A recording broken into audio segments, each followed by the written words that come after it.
The 29th session of the Senate in the first regular session of the 20th Congress is hereby called to order. In lieu of a silent prayer, may we ask Senator Joy Villanueva to lead the prayer. Thank you, Mr. President. Let's bow down our heads and close our eyes. Heavenly Father, we thank and praise you for this wonderful time and opportunity you have given us, that we can be of service to you and our country and our people. We ask for the forgiveness of our sins in words, in thoughts, and in deeds. Allow us to be acceptable to you. And we seek your face, we seek your goodness and kindness to help us in charting the destiny of our beloved nation. Bless the entire Senate as an institution. Bless every senator, every family represented in this august chamber. And into your hands we commend everything as we serve the best interests of our people. We pray that you comfort and embrace with love and compassion our kababayans from Luzon, Visayas, Mindanao, and even our overseas Filipino workers. We commend unto you everything that we're going to do today, as we carefully give back to you all the glory, all the honor, and praise. In Jesus' mighty name we pray. Amen. Amen. Thank you.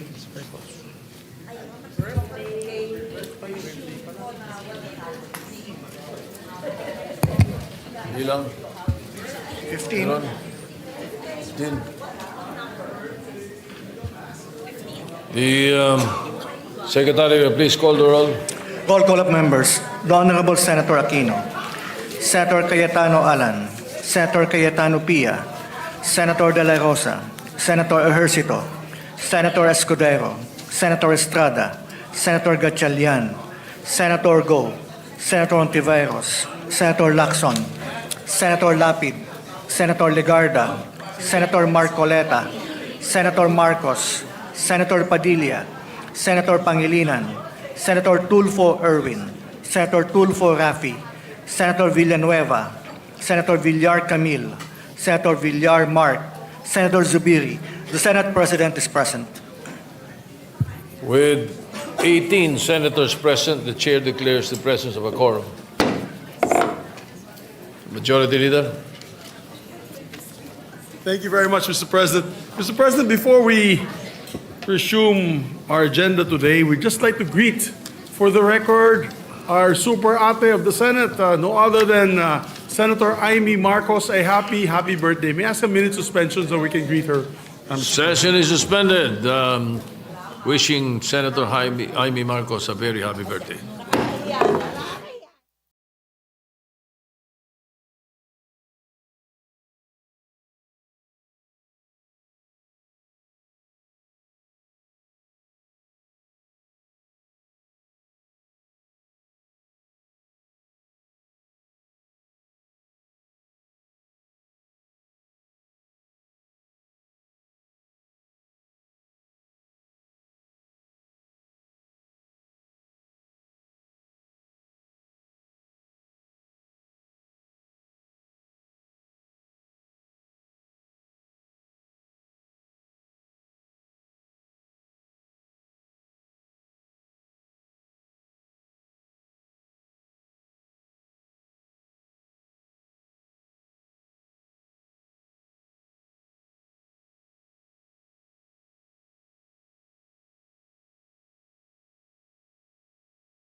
President. We also would like to greet our distinguished colleague, our Minority Floor Leader, Senator Alan Cayetano, who celebrated his birthday last October 28. Yes, happy birthday to Senator Alan Cayetano, the Minority Leader. Yes, sir. And of course, we have a long week next week, so we are open to free lunch or dinner by the birthday celebrants. Of course, Mr. President, I'd like to move that we dispense the reading of the journal of the 28th session, Tuesday, November 11, 2025, and consider the same as approved. Any objection? Hearing none. The motion is approved, the journal is approved. Before we take up the reference of business, we just like to greet in the gallery, Mr. President, our guests, officials of J.H. Ceriles State College, headed by President Edgardo Rosales, is here with us today, as well as these are guests of Senator Bamakino, Sir Edu Manzano, Mark Escueta of River Maya, Mark Lakay, and the representatives of the National Educado of One Tahanan Party List, Mr. President. They're here with us today. Welcome to the Senate, to our distinguished guests. Thank you. Thank you, Mr. President. Mr. President, I move that we proceed with the reference of business. Secretary will proceed with the reference of business. Message from the House of Representatives, letter from the House informing the Senate that on 13 October 2025, it passed the following House bills in which it requests the concurrence of the Senate. House number 4744, an act establishing the private basic education voucher program, providing for the creation of the Bureau of Private Education and appropriating funds therefore, repealing sections 2, 3, 4, 3, 5, 6, 7, 12, 14, and 15 of RA 8545, the Expanded Government Assistance to Students and Teachers in Private Education Act, which amended RA 6728, the Government Assistance to Students and Teachers in Private Education Act. Referred to the Committees on Basic Education, Ways and Means, and Finance. House number 4745, an act institutionalizing the public basic education schools in geographically isolated and disadvantaged and conflict-affected areas, providing access roads leading to last-mile schools and appropriating funds therefore. Referred to the Committees on Basic Education and Finance. House number 4746, an act granting Bohol Light Company, Inc., a franchise to construct, install, establish, operate, own, manage, and maintain a distribution system for the conveyance of electric power to the end users in the city of Tagbilaran, province of Bohol, and ensuring the continuous and uninterrupted supply of electricity in the franchise area. Referred to the Committee on Public Services. House number 4757, an act providing for the development of sustainable cities and communities in the country. To the Committees on Sustainable Development Goals and Urban Planning. Resolutions. Proposed Senate Resolution 153, directing the appropriate committees to conduct a comprehensive inquiry in the exercise of the Senate's oversight functions, and the state of bridges in the country in light of the recent collapse of the five-decade-old Pigatan Bridge in Alcala, Cagayan Province, the second bridge collapse in Cagayan Valley, with the objectives of reviewing existing designs, assessing tourism and economic impacts, and ultimately promoting the welfare of the people. Senator Estrada. Referred to the Committee on Public Works. Resolution 154, congratulating and commending the Philippine Organizing Committee led by the Department of Tourism and the Tourism Promotions Board Philippines for winning the Silver Award for Exhibition Design of the Philippine Pavilion at Expo 2025 Osaka. Senator Lapid. To the Committee on Rules. Resolution 155, directing the appropriate Senate committee to conduct an inquiry in aid of legislation on the alleged irregularities in the issuance and allocation of Transport Network Vehicle Service, TNVS, franchise slots by the Land Transportation Franchising and Regulatory Board. Senator Tulfo R. To the Committee on Public Services. Resolution 156, directing the Senate Committee on Public Services to conduct an inquiry in aid of legislation and ensuring aviation safety to prevent further accidents and incidents on air travel. Senator Tulfo R. To the Committee on Public Services. Resolution 157, congratulating and commending Team Asia led by two-time World Pool Champion Carlo Biado and Tournament Most Valuable Player AJ Manas for winning the second consecutive Reyes Cup title. Senator Lapid. To the Committee on Rules. Resolution 158, congratulating and commending Emma Mary Tiglao for winning the Miss Grand International 2025 pageant. Senator Lapid. To the Committee on Rules. Resolution 159, commending and congratulating Cheska The Flash Centeno for winning the 2025 WPA Women's World 10 Bowl Championship held in Bali, Indonesia from October 8 to 12, 2025. Senator Estrada.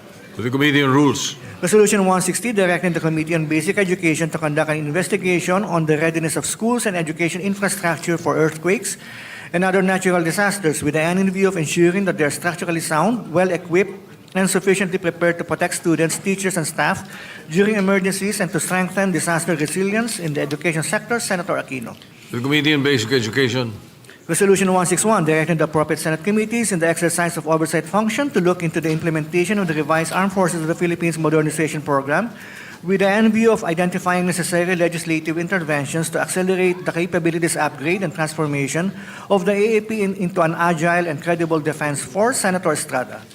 To the Committee on Defense and Security. Resolution 162, commending and congratulating Emma Mary Francisco Tiglao for winning the Miss Grand International 2025 Beauty Pageant in Bangkok, Thailand, last 18 October 2025. Senator Estrada. To the Committee on Rules. Resolution 160, directing the appropriate Senate committee to conduct an inquiry in aid of legislation on the implementation of the Health Facilities Enhancement Program, HFEP, and the status of health infrastructure projects nationwide. Senator Tulfo E. To the Committees on Health and Finance. Resolution 164, congratulating and commending the Philippine restaurants, chefs, and industry professionals recognized in the inaugural Michelin Guide Philippines 2026, and commending the Department of Tourism for its leadership in promoting Filipino creativity, culture, and gastronomy as a pillar of sustainable tourism development. Senator Legarda. To the Committee on Rules. Majority Leader.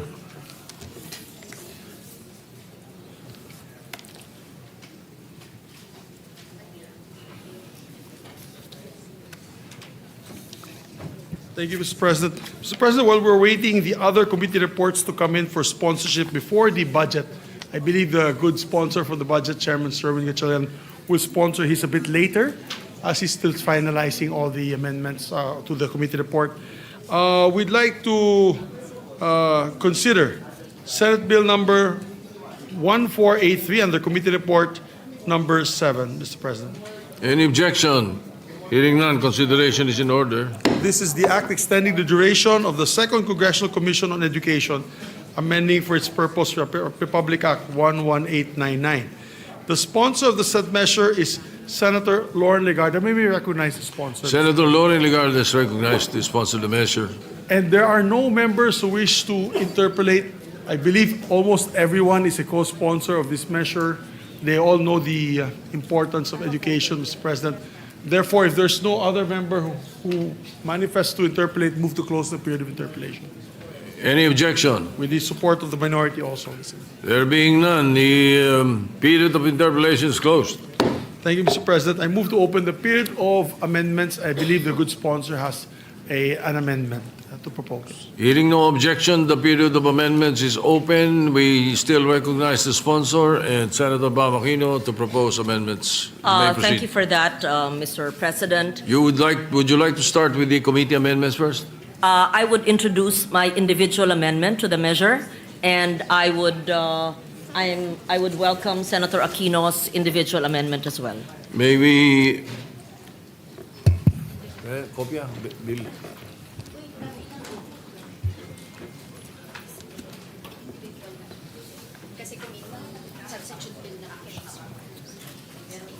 So it is a...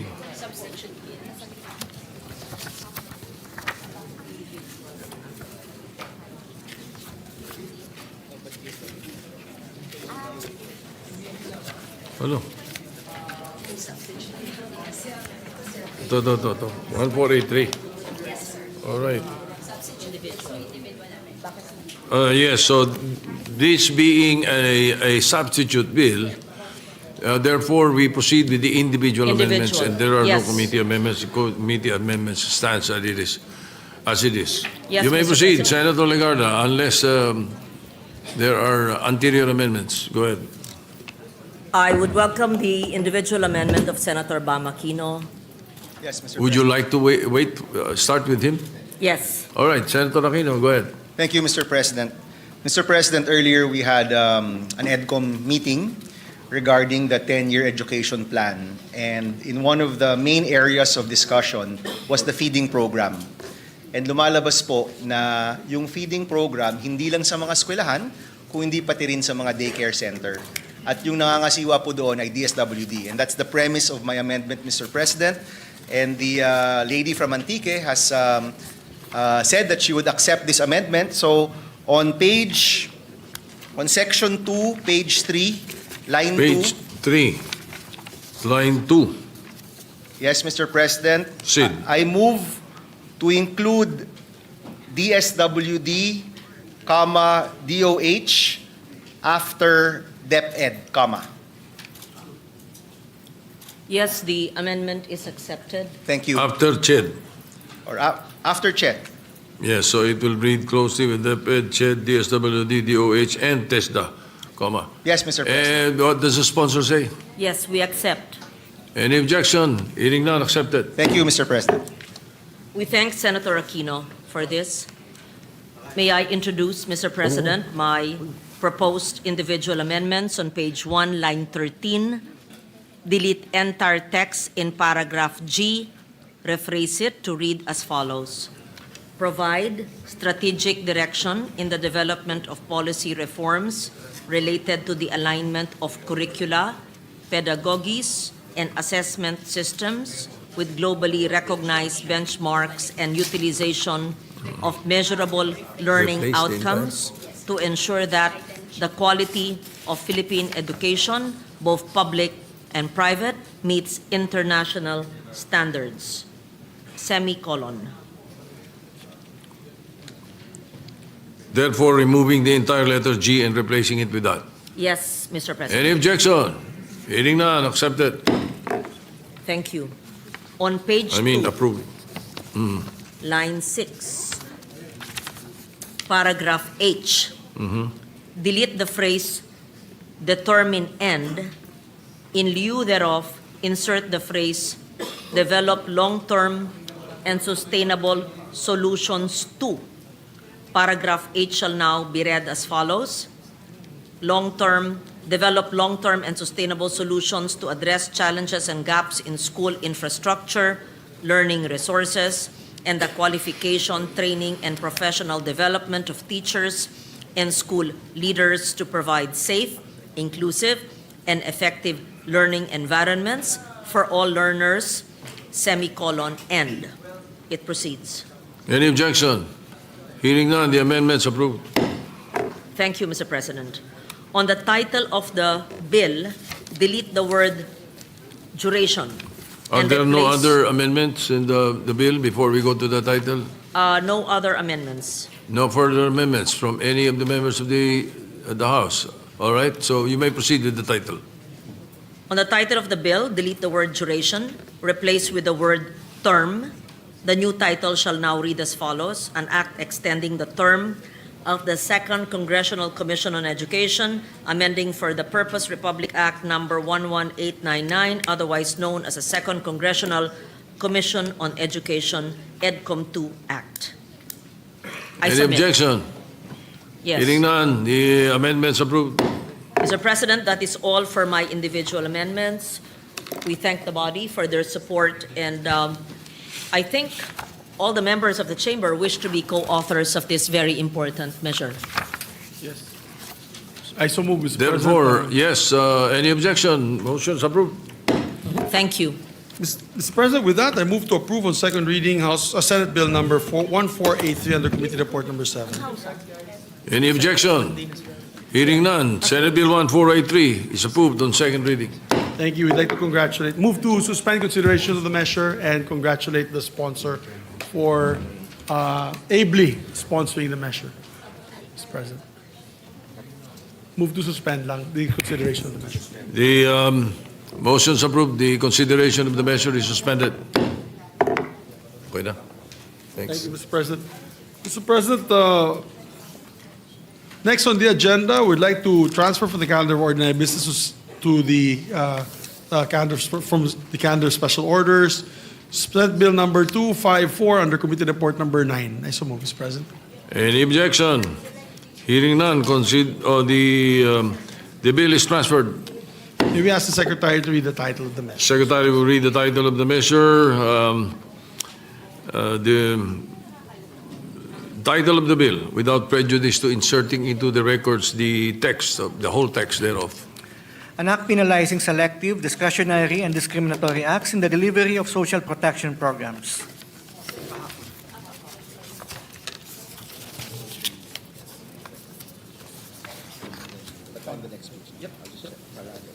Thank you, Mr. President.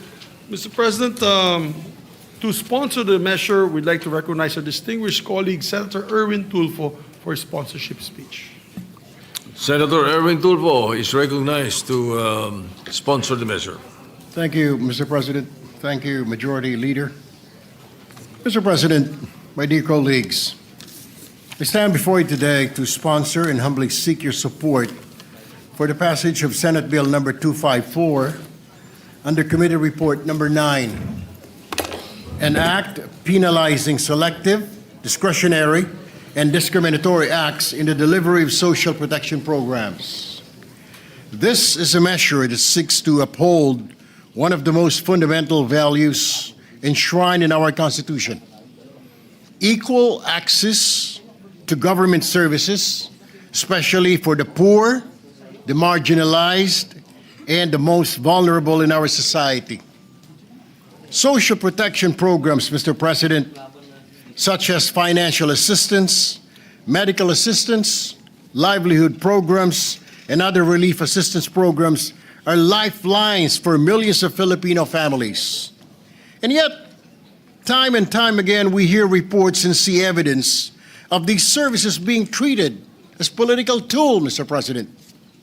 In times of crises, bagyo, baha, pandemya, lindol, aid is supposed to come quickly, fairly, and without bias. But instead, Mr. President, my dear colleagues, we've seen disturbing patterns. Tanging mga taga-suporta lamang ng ilang politiko ang nakakatanggap ng ayuda. May mga pangalan na sinasadyang tanggalin sa listahan ng mga benepisyaryo dahil sa politikal na dahilan. O ang pamimigay ng ayuda ay nakabase sa pagiging kaalyado sa partido o sa personal na koneksyon. Ito po ay malinaw na abuso. At ito rin ay isang anyo ng pamumulitika sa gitna ng kahirapan at kalamidad. Something that has no place in a government that calls itself democratic and just. These acts, Mr. President, betray the principles of public service and deepen inequality in our society. Hindi po dapat ginagawang personalan o palakasan system ang pagbibigay ng tulong mula sa pamahalaan. Public assistance must be needs-based, fair, and impartial. Layunin po ng panukalang ito na siguraduhin walang Pilipino ang naiiwan at walang kapangyarihan na inaabuso. It doesn't matter kung ano ang kulay mo. Kung ikaw ay pula nung halalan, ang nanalo ay berde, dapat meron ka ring ayuda dahil kinakailangan mo. Kung ikaw ay puti, ang nanalo ay itim, dapat mabigyan ka rin ng ayuda o ng tulong ng pamahalaan because public service doesn't have color, Mr. President. Dapat wala pong kulay ang pagtulong. This proposed measure seeks to penalize selective, discretionary, and discriminatory implementation of social protection programs. Saklaw po ng panukalang batas na ito ang lahat ng kawani ng gobyerno na may tungkulin o partisipasyon sa pamamahagi ng ayuda o serbisyong panlipunan. Malinaw po na ipinagbabawal ng ating panukalang batas ang mga sumusunod. Una, ang pamamahagi ng tulong mula sa gobyerno sa mga hindi kwalipikadong benepisyaryo. Ikalawa, ang pagbibigay ng prioridad sa kanilang mga kamag-anak o ang pag-uutos sa iba na gawin ang ganito. At ikatlo, ang sadyang pagtatanggal o hindi pagsasama ng mga kwalipikadong benepisyaryo sa pagtanggap ng ayuda mula sa kanilang mga lokal na pamahalaan o ahensya ng gobyerno. Upang matiyak naman po ang pananagutan, ipinapataw ng panukalang batas na ito ang pagkakakulong ng hindi bababa sa 1 taon, ngunit hindi higit sa 6 na taon at habang buhay na diskwalifikasyon sa paghawak ng anumang posisyon sa pamahalaan.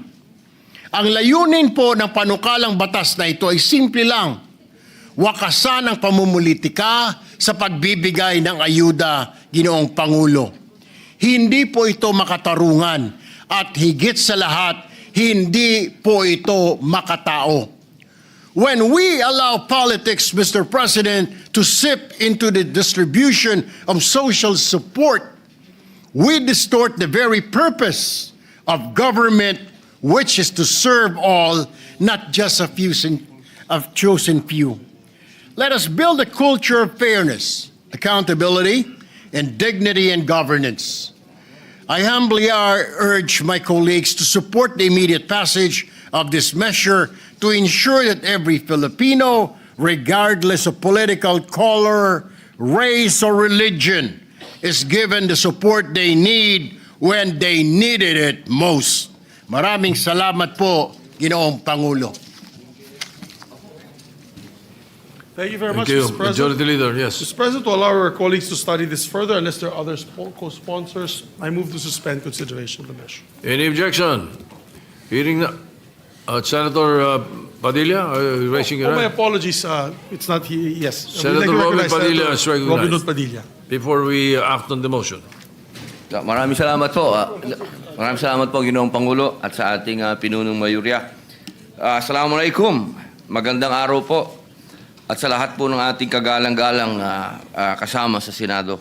Ako po ay tumatayo ngayon upang buong puso po akong maging co-sponsor ng Senate Bill number 254 sa ilalim ng Committee Report number 9. Alam niyo po mga kababayan, ako po ay masyadong apektado dito mga nakaraang araw sapagkat halos lahat po ng sakuna ay nandoon po tayo at personal po tayong dumalo sa kalagayan ng ating mga kababayan. At napansin po natin talaga na meron po talagang napakasamang sistema sa atin ng politika.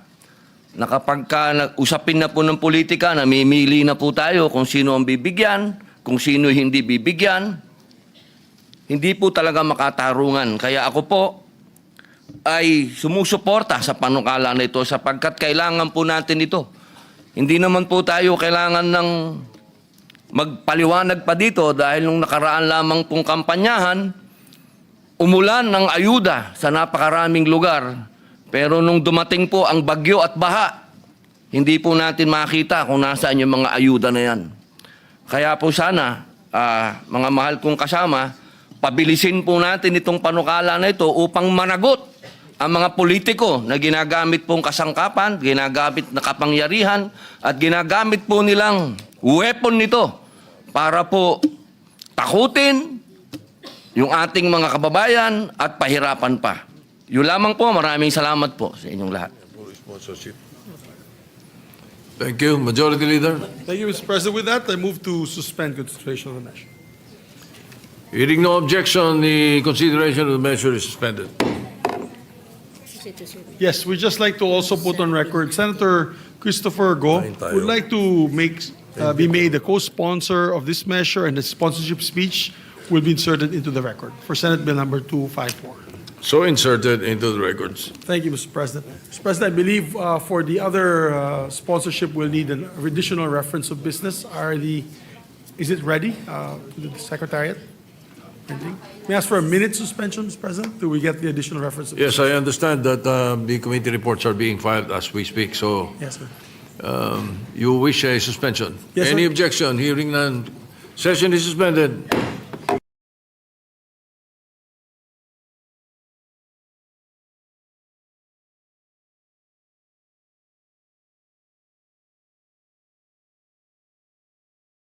Resumed. Thank you, Mr. President. Majority Leader. I move that we proceed with the reference of business. Additional Secretary will proceed with the additional reference of business. Additional reference of business, committee reports. Committee report number 10, prepared and submitted jointly by the Committees on Science and Technology and Finance, on Senate number 1506, with Senators Aquino and Villanueva as authors thereof, an act mandating the full disclosure of government transactions to the establishment of a digital budget portal to enhance transparency, accountability, and public participation in the Philippine budget process. Recommending its approval in substitution of Senate number 1330, sponsor Senator Aquino. To the calendar for ordinary business. Committee report number 11, prepared and submitted jointly by the Committees on Culture and the Arts and Finance, on Senate number 1507, with Senator Legarda as an author thereof, an act institutionalizing the Schools of Living Traditions, SLT, amending Republic Act Number 10066 or the National Cultural Heritage Act of 2009 as amended, and appropriating funds therefore.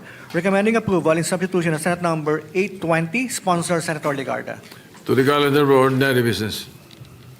Majority Thank you, Leader. Mr. President. Mr. President, I move that we transfer from the calendar of ordinary business to special orders.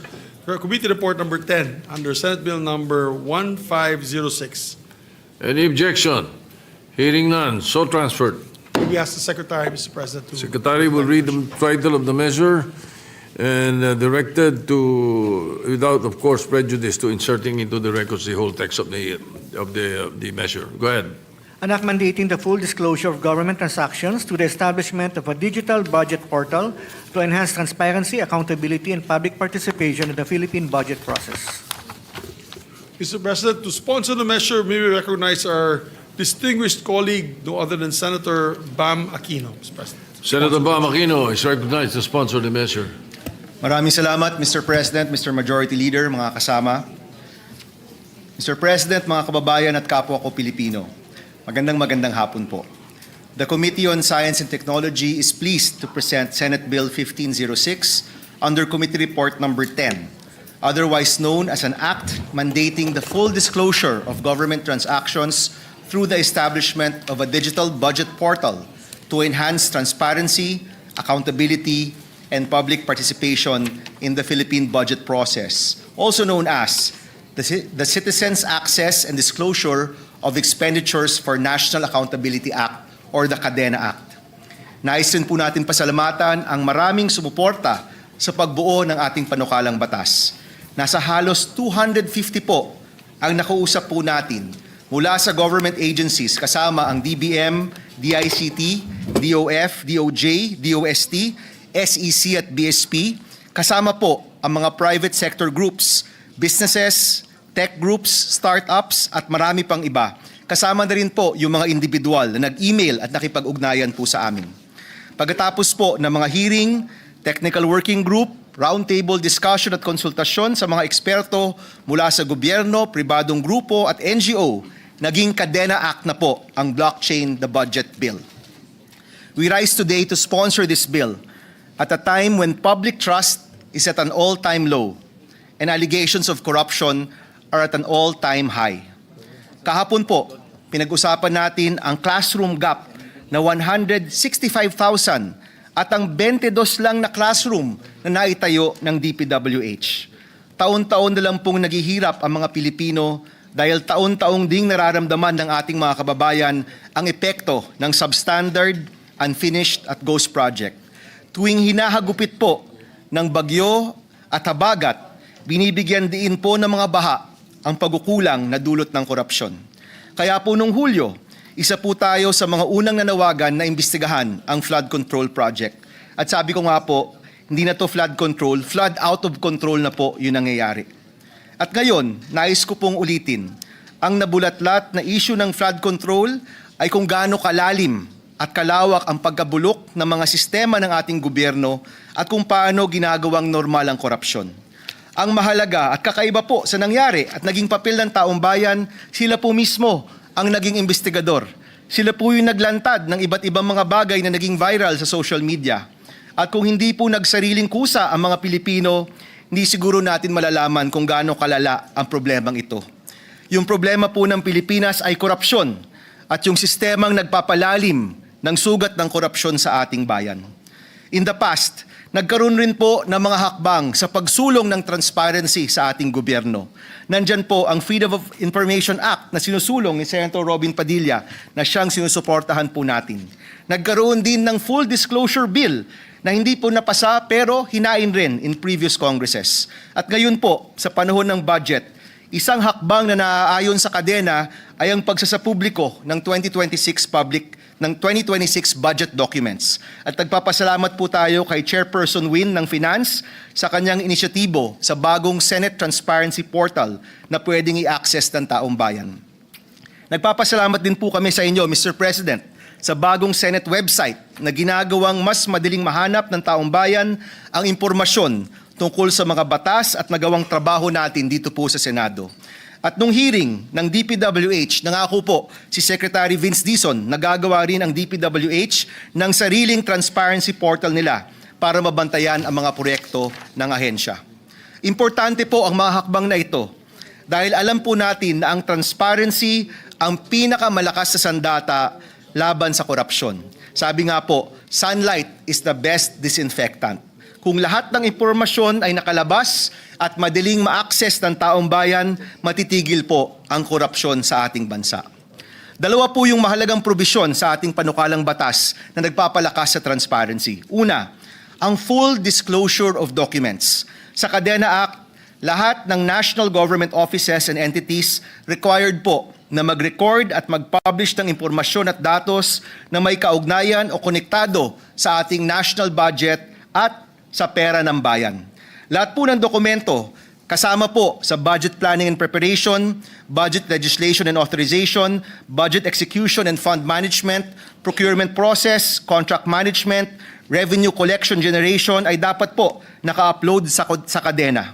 Kahit po ang mga kontraktor na mananalo sa mga proyekto, ang halaga ng mga proyekto, mismo ang bill of materials, ang presyo ng semento, presyo ng bakal at iba pa, ilalabas po natin sa publiko. Ibig sabihin po, ang transparency ni na po magdedepende sa voluntaryong pagsisiwalat ng mga PDF at dokumento. It will be built into the system itself, automated and verifiable by design.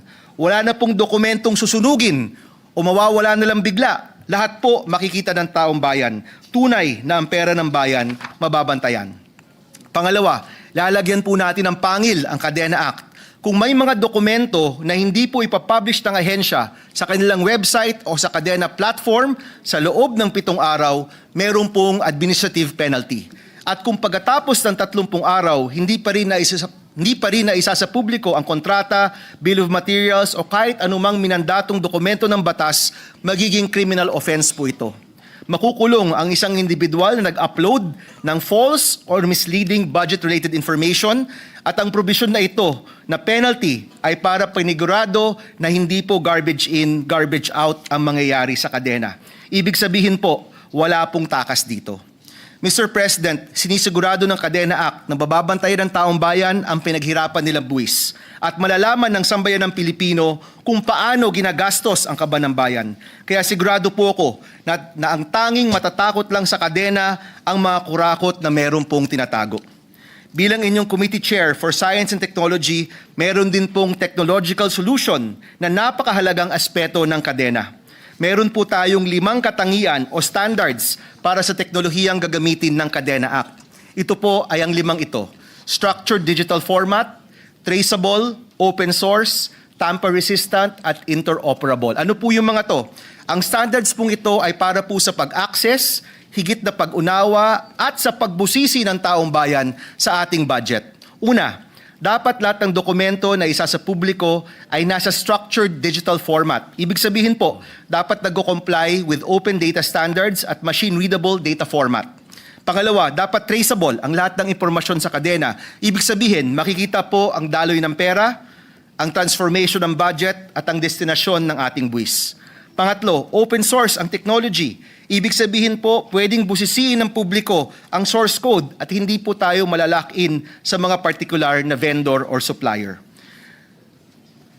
Pang-apat po, dapat tamper-resistant ang kadena. Ibig sabihin po, hindi pwedeng baguhin ang impormasyon o datos ng kung sino-sino.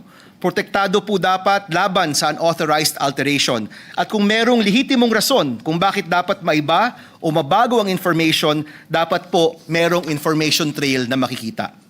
Panghuli, at sa palagay ko po pinaka-importante at pinaka-exciting, dapat po interoperable ang kadena. Pag sinabi pong interoperable, this is the capability of different systems, platforms or technologies to exchange, interpret, and use information in a coordinated and secure way. Ibig sabihin po niyan, isang halimbawa po dyan, ay kapag ang kadena up and running na po, pwede natin gamitin ang ating mga AI assistants, gaya ng ChatGPT at marami pang iba. Siguro po lahat tayo dito, meron yan sa ating telepono. Pwede pong gamitin para tulungan ang taong bayan na busisiin ang budget. Pwede pong magtanong ang isang guro sa Cebu kung ilan ba ang nakaplanong itayo na classroom sa kanilang syudad. Pwede pong magtanong ang isang taga Batangas, meron bang flood control dito o wala? In fact, pwede pong gumawa ang NBI o DOJ o Ombudsman or the Blue Ribbon Committee ng automated alerts na kapag merong makitang overpricing sa mga dokumento ng gobyerno, pwede pong magkaroon ng automatic alert. Hindi lang po yung mga ahensya, pati po yung taong bayan. Ganyan po kalakas at kagaling ang teknolohiya na abot kamay na po sa atin. Pwede pong gamitin para sa mabuting pamamahala sa ating bansa. Mr. President, mga kasama, pag napasa po natin ang Kadena Act, inaasahan ko po na mag-iiba ang mukha ng transparency ng ating gobyerno. Sa halip na patago ang pagdesisyon pagdating sa pera ng bayan, bukas na po ito para busisiin ng lahat. Ang hangarin po natin, nakakadena ang pera ng taong bayan. Mr. President, naniniwala po tayo ngayon. Ngayon po ang tamang panahon na ipasa ang batas na ito para ipakita sa taong bayan na sineseryoso natin ang kanilang panawagan. Lagi ko pong naririnig sa mga kabataang nagmamarcha laban sa korupsyon. Ikulong ang sangkot, ibalik ang pera, baguhin ang sistema. Ito pong panukalang ito para po dun sa pangatlong hinaing, baguhin ang sistema. Yung bawat pisong nawala at ninakaw na galing po sa bulsa ng Pilipinong nagpapagod araw-araw, mahahanap po natin.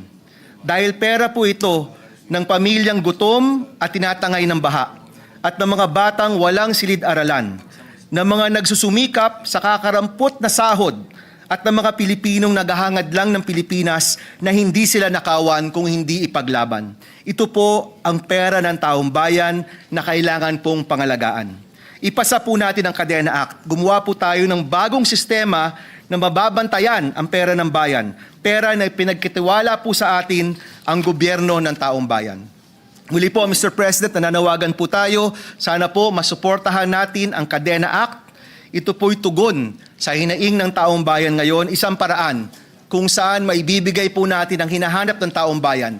Transparency pagdating sa pera ng bayan, makikita hanggang pisong ginagamit ng ating gobyerno.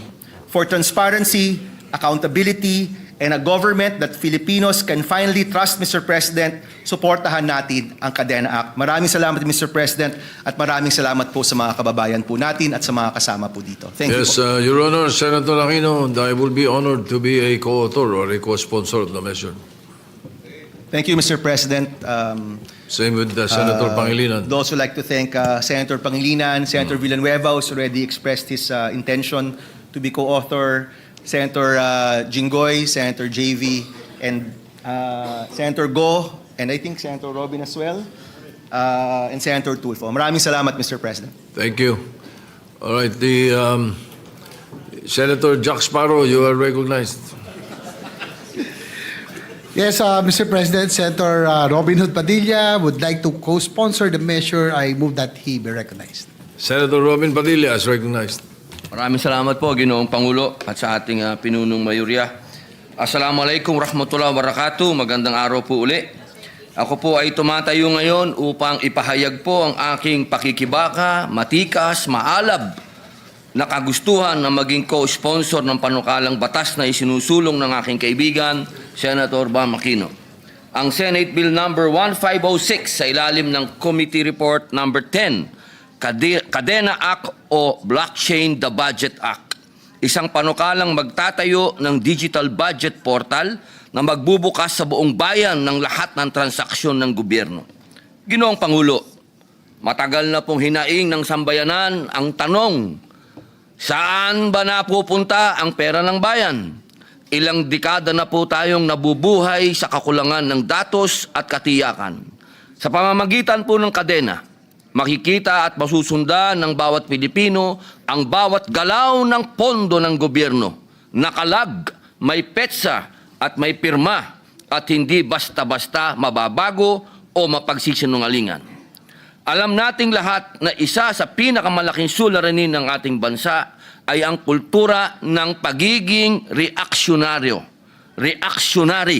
Madalas kumikilos lamang tayo kapag may problema na sa ekonomiya, sa seguridad o sa pamahalaan. Kaya po tayo ay nahuhuli sa mga bansa. Panahon na upang maging proactive po ang gobyerno at isang paraan ay ang digital transformation.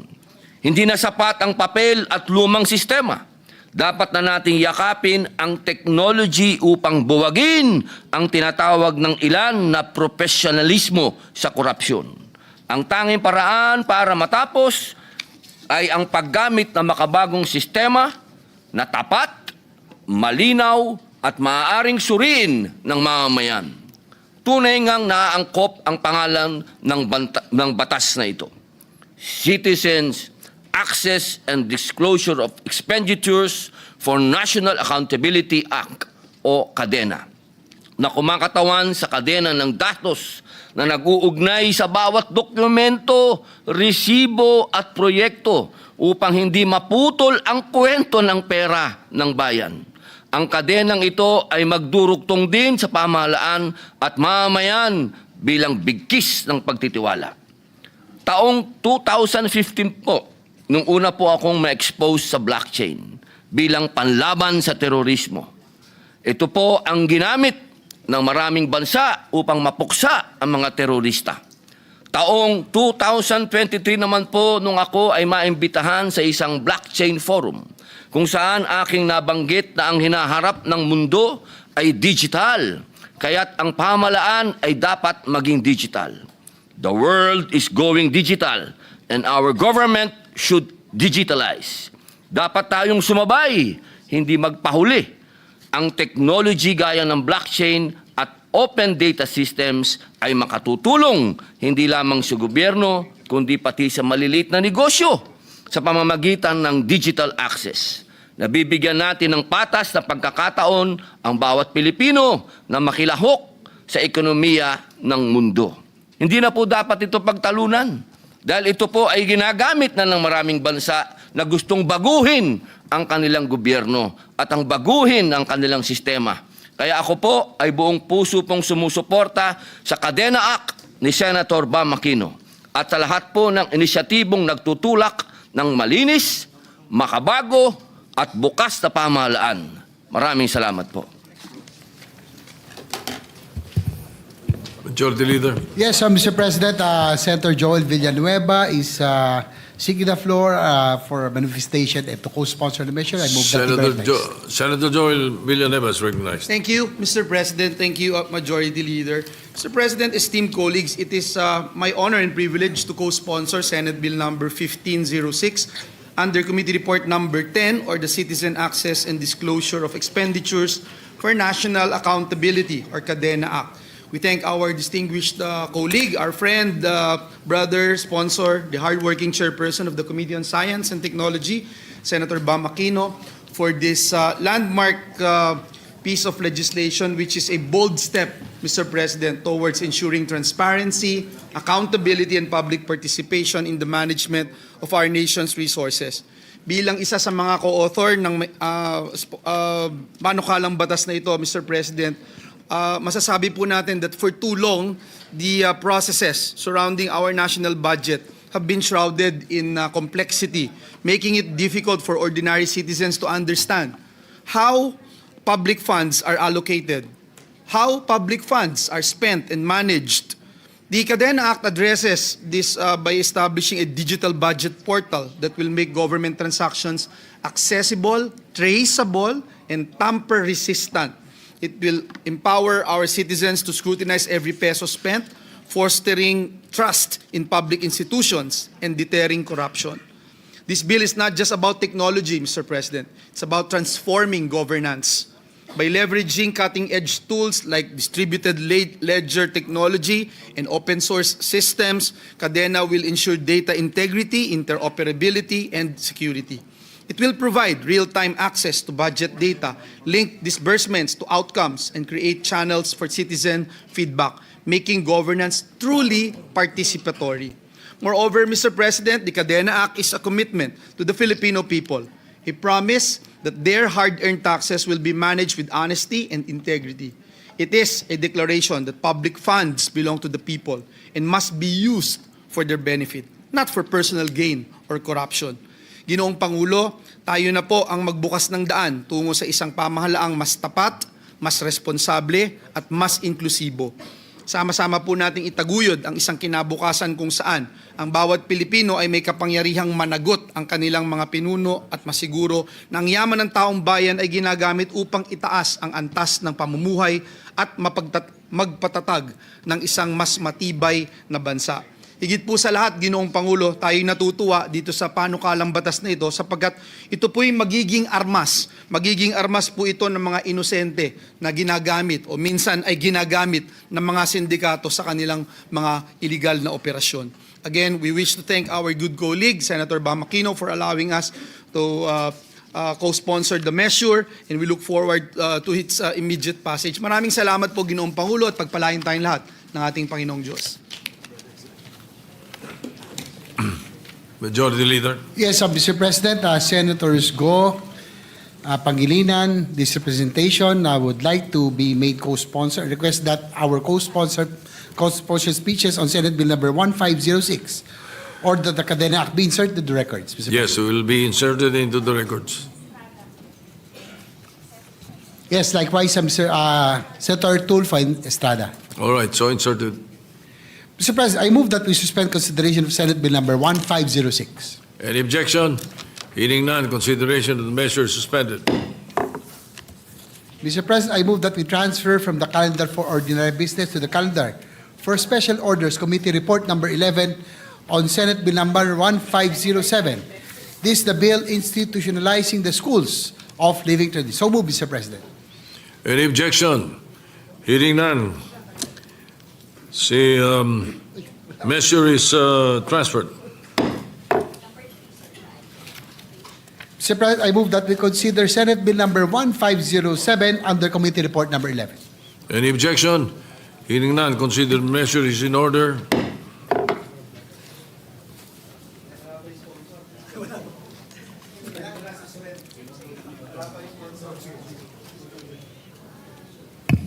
Break muna. Minute suspension, Mr. President.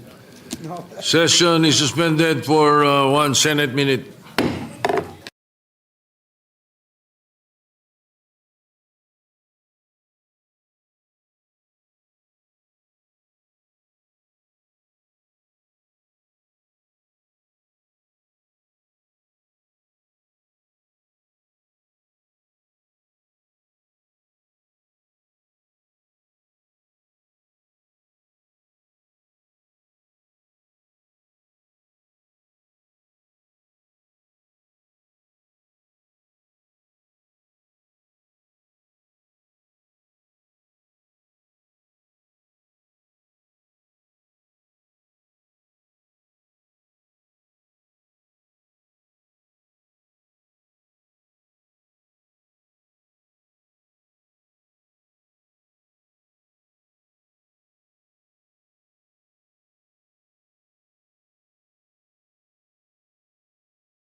We'll ask the Secretary to read the measure.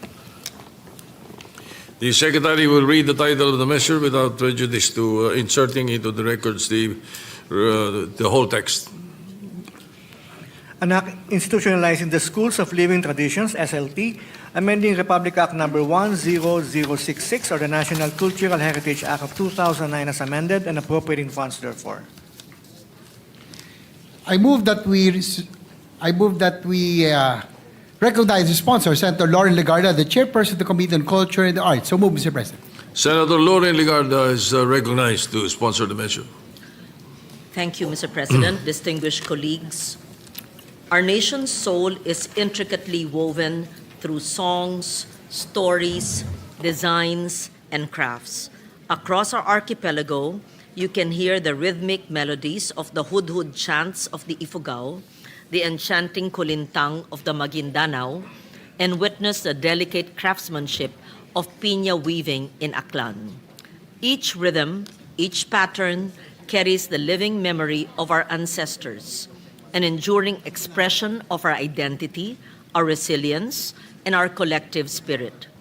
Today, I have the honor of sponsoring a measure that seeks to ensure these vibrant traditions do not merely survive, but thrive and evolve, an act institutionalizing the Schools of Living Traditions, SLT, amending Republic Act number 10066, or the National Cultural Heritage Act of 2009, as amended, and appropriating funds therefore.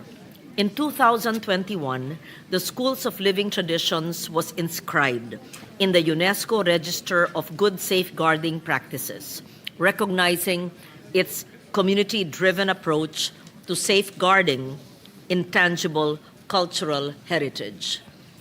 The Philippines is home to 222 indigenous cultural communities, comprising 124 major groups and 98 subgroups, representing more than 14 million indigenous peoples across Luzon, Visayas, and Mindanao. Their rituals, chants, and craftsmanship are not merely cultural practices and creative expressions. They are living repositories of wisdom, values, and identity. Heritage systems passed from one generation to the next, sustaining our collective sense of nationhood. Many of these traditions have already gained global acclaim. The Hudhud chants of the Ifugao and the Darangan epic of the Meranao have been inscribed by UNESCO into the representative list of the intangible cultural heritage of humanity. On December 6, 2023, Aklan's Piña handloom weaving was also inscribed in the same prestigious list. These honors affirm that our cultural treasures are alive, nurtured by the hands, hearts, and minds of our communities. Yet, Mr. President, despite these remarkable achievements, the continuity of many living traditions remains fragile. Rapid modernization, the decline of intergenerational learning, limited institutional support for community-based education, and the absence of a permanent structure threaten their survival. Since the 1990s, we have steadfastly supported the National Commission for Culture and the Arts and its pioneering work through the Schools of Living Traditions. However, these initiatives have primarily operated through grants without a stable, long-term budgetary framework. This bill seeks to fill that critical gap. By institutionalizing the SLTs under the NCCA and establishing a dedicated center for each, we will create a sustainable platform for research, training, and coordination. This will empower cultural communities to remain the foremost custodians of their heritage, ensuring that their traditions are safeguarded, adapted, and transmitted with integrity and pride. This measure recognizes that our living traditions are not only cultural measures, but also sources of livelihood and innovation.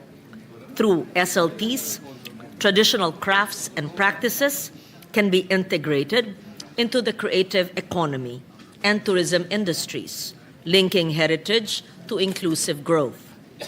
In this way, our ancestral wisdom becomes a foundation for sustainable development, where cultural authenticity drives creativity and prosperity. Mr. President, I earnestly urge for the swift passage of this measure. Let us ensure that progress and tradition walk hand in hand, guiding our nation towards a future that is not only modern and dynamic, but also deeply rooted in the strength of our cultural identity. May the flame of our living traditions continue to illuminate our nation's journey, reminding us that our heritage is not a relic of the past, but a living legacy that shapes our tomorrow. Thank you, Mr. President. Majority Leader. Thank you, Mr. President. Mr. President, Senator Jingo Estrada would also like to be made a co-sponsor and he requests his speech to be inserted into the records. This is for Senate Bill number 1507. There's no, sorry, Mr. President, we didn't hear the, So inserted into the records. Senator Robin Padilla is raising his hand. oh, yes. Sponsor ka po? May we recognize Senator Robin Hood Padilla to co-sponsor the measure. Senator Robin Padilla is recognized. Maraming salamat po, Ginoong Pangulo. Nais ko lamang pong batiin ang aming iniidolo, Senator Loren Legarda, sapagkat sa matagal na panahon po na tayo po ay umiikot sa buong Pilipinas at pinupuntahan po ang ating mga cultural minorities. Siya po talaga ang kilala ng mga katutubo natin at siya po talaga ang kanilang tinatawag nilang heroine. Ako po ay saludo po sa inyong panukala na ito sapagkat naniniwala po ako na hanggat ang mga Pilipino ay hindi po kinikilala ang kayamanan na ibinibigay sa atin ng mga katutubo, hindi po tayo uunlad. At ito pong pagkilala sa kanilang kultura, sa kanilang sining, sa kanilang arts, tradisyon, ay mananatili po tayong ligaw. Dahil pagka tiningnan po natin ang lahat ng mga progresibong bansa, sabihin na po natin, Australia, Amerika, sabihin na po natin, sa Europe, kapag binanggit po ang mga bansa na yan, kinikilala po nila ang kanilang mga katutubo at ang respeto po nila ay napakataas, lalong-lalo na po sa kanilang mga ari-arian, lalong-lalo na po sa kanilang matatawag nating experience sa pamamahala. Kaya sana po, mga mahal kong kasama dito sa bulwagan na ito, suportahan po natin ito dahil tandaan po natin hanggat ang ating mga katutubo ay nasa pangil ng paghihirap at pang-aabuso natin mismong mga kultural na Pilipino, hindi po tayo uunlad. Yakapin po natin ang kanilang pagmamahal sa bayan na ito, katulad ng kanilang pagmamahal sa kanilang kapwa. Dahil yan po ang nakakalimutan natin, pagmamahal natin sa kapwa Pilipino. Kaya sana po, mga mahal kong kababayan, yakapin po natin ang panukala na ito. Maraming salamat po. Thank you. Majority Leader.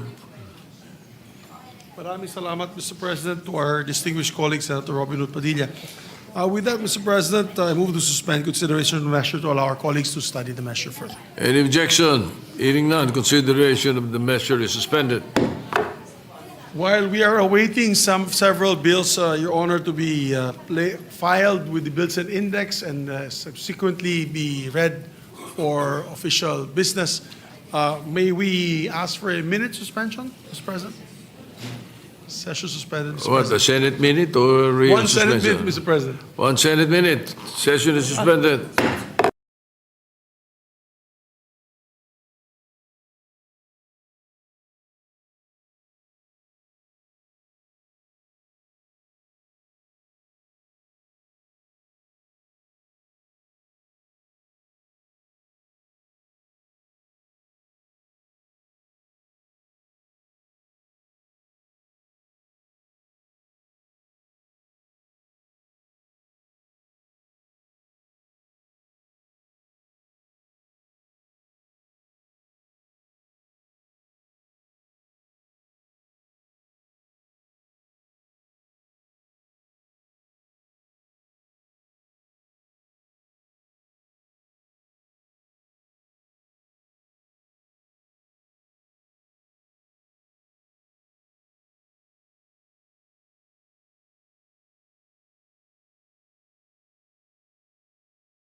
Thank you, Mr. President.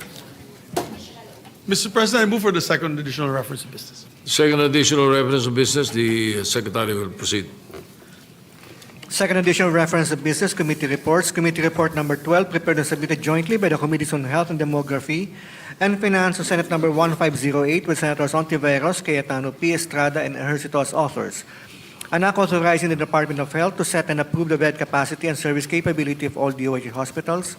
Recommending approval in substitution of Senate number 689, 780, 962, and 1428. Sponsor, Senator Ontiveros. To the calendar for ordinary business.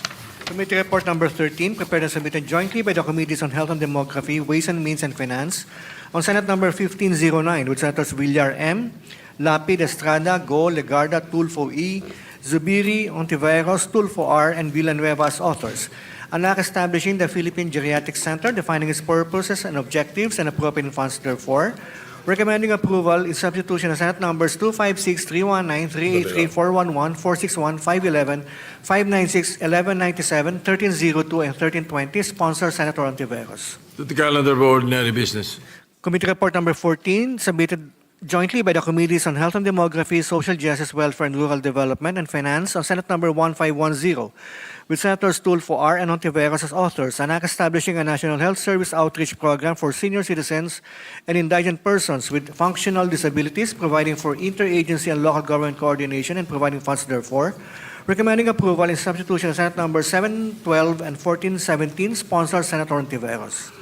To the calendar for ordinary business. Committee report number 15, prepared and submitted jointly by the Committees on Health and Demography, Social Justice, Welfare, and Rural Development, and Finance on Senate number 1511 with Senators Ontiveros, Estrada, Tulfo E. and as authors.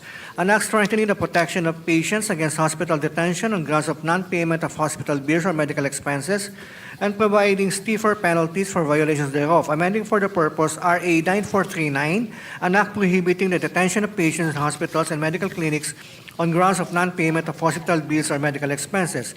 Recommending approval in substitution of Senate numbers 217 and 960. Sponsors, Senator Ontiveros and Tulfo E. To the calendar for ordinary business. Committee report number 16, prepared and submitted jointly by the Committees on Justice and Human Rights, Civil Service, Government Reorganization, and Professional Regulation, and Finance on Senate number 1512 with Senator Soto III, Tulfo E., Ontiveros, and Pangilinan as authors.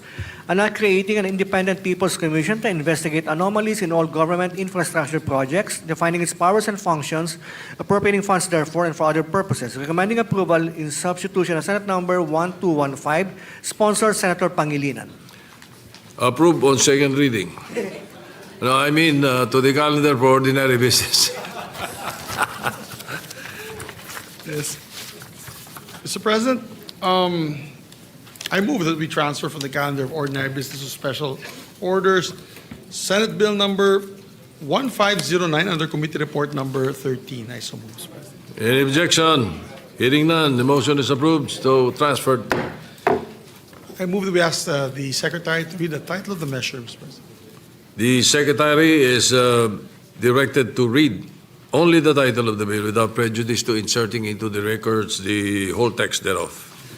An act establishing the Philippine Geriatric Center, defining its purposes and objectives, and appropriating funds therefore.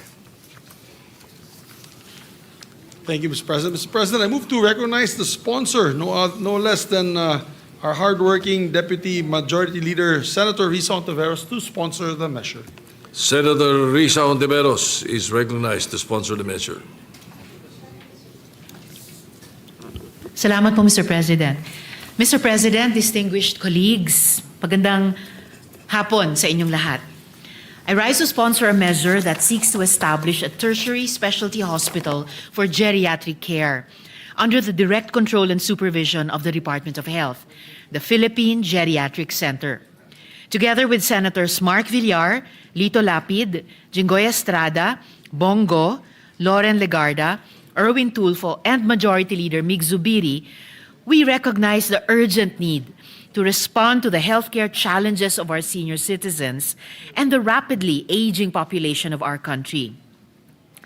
While we celebrate increased longevity as a sign of progress in health and wellness, hindi po natin maikakailang habang humahaba ang buhay, posibleng dumarami rin ang ating mga karamdaman.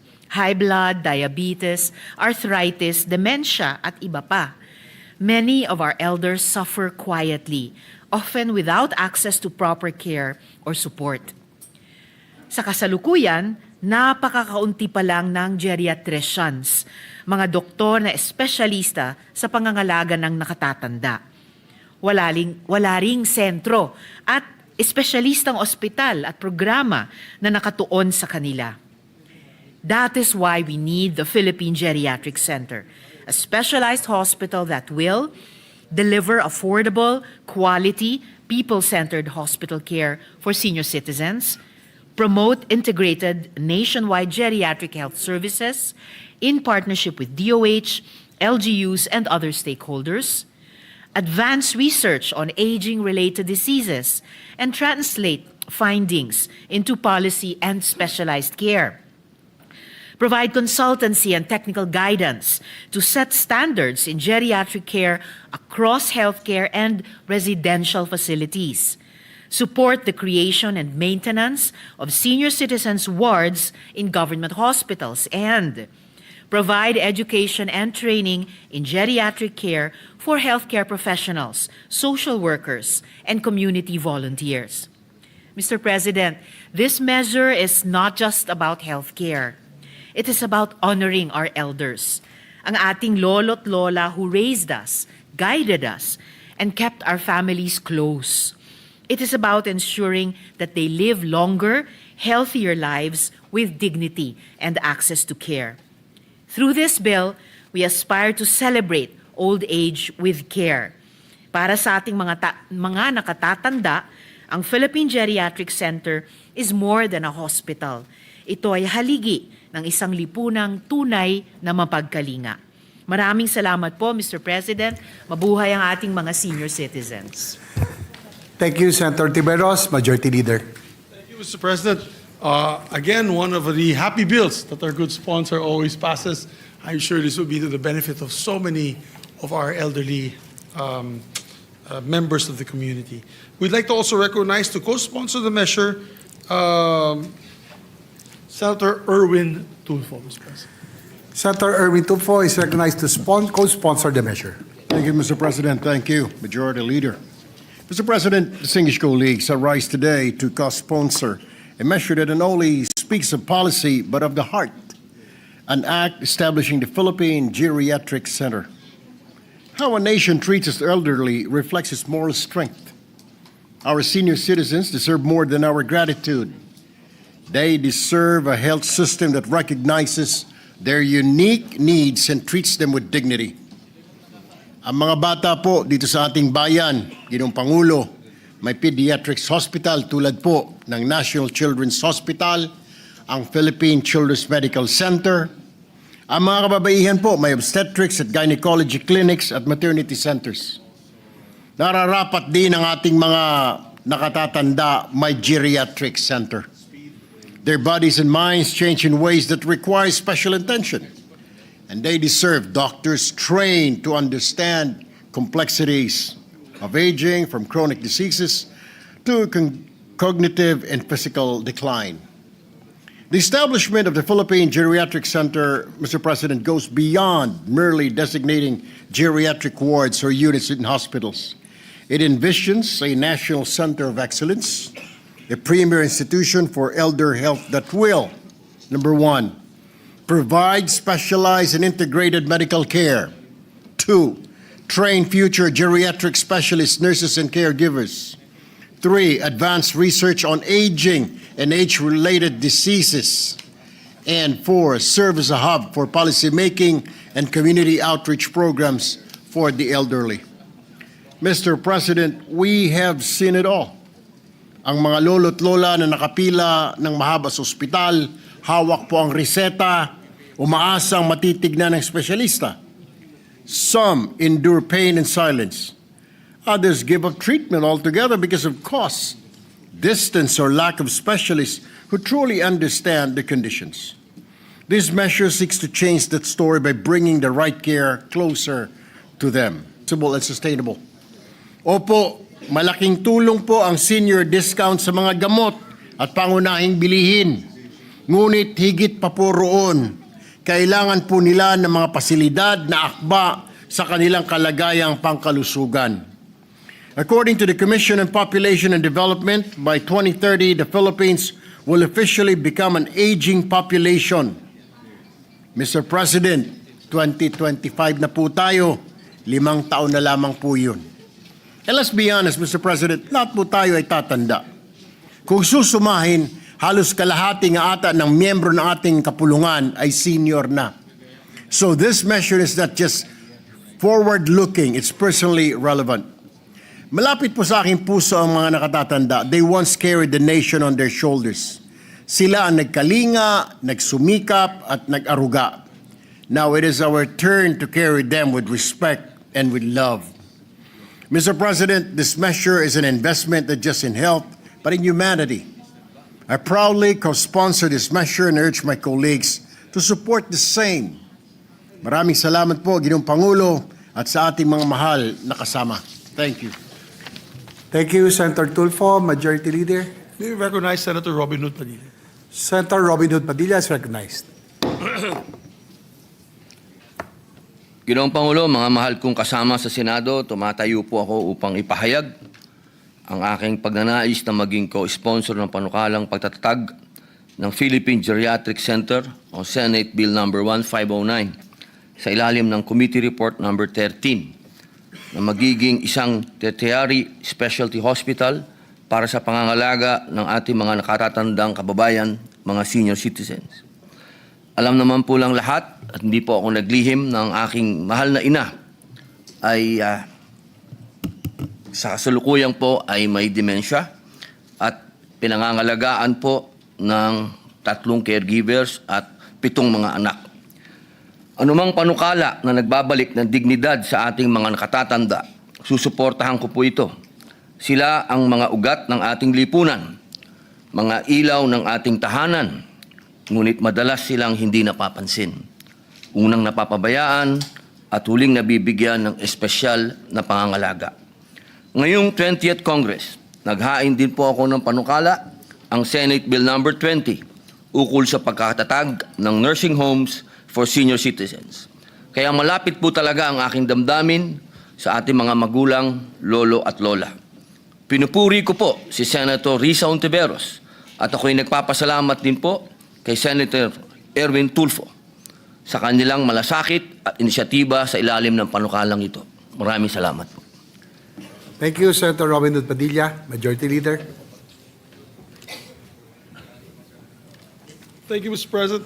Mr. President, I too have a sponsorship speech to make. I also filed the measure. I'd just like to insert it for the records, or insert it into the records rather, to hasten the proceedings, Your Honor. So inserted.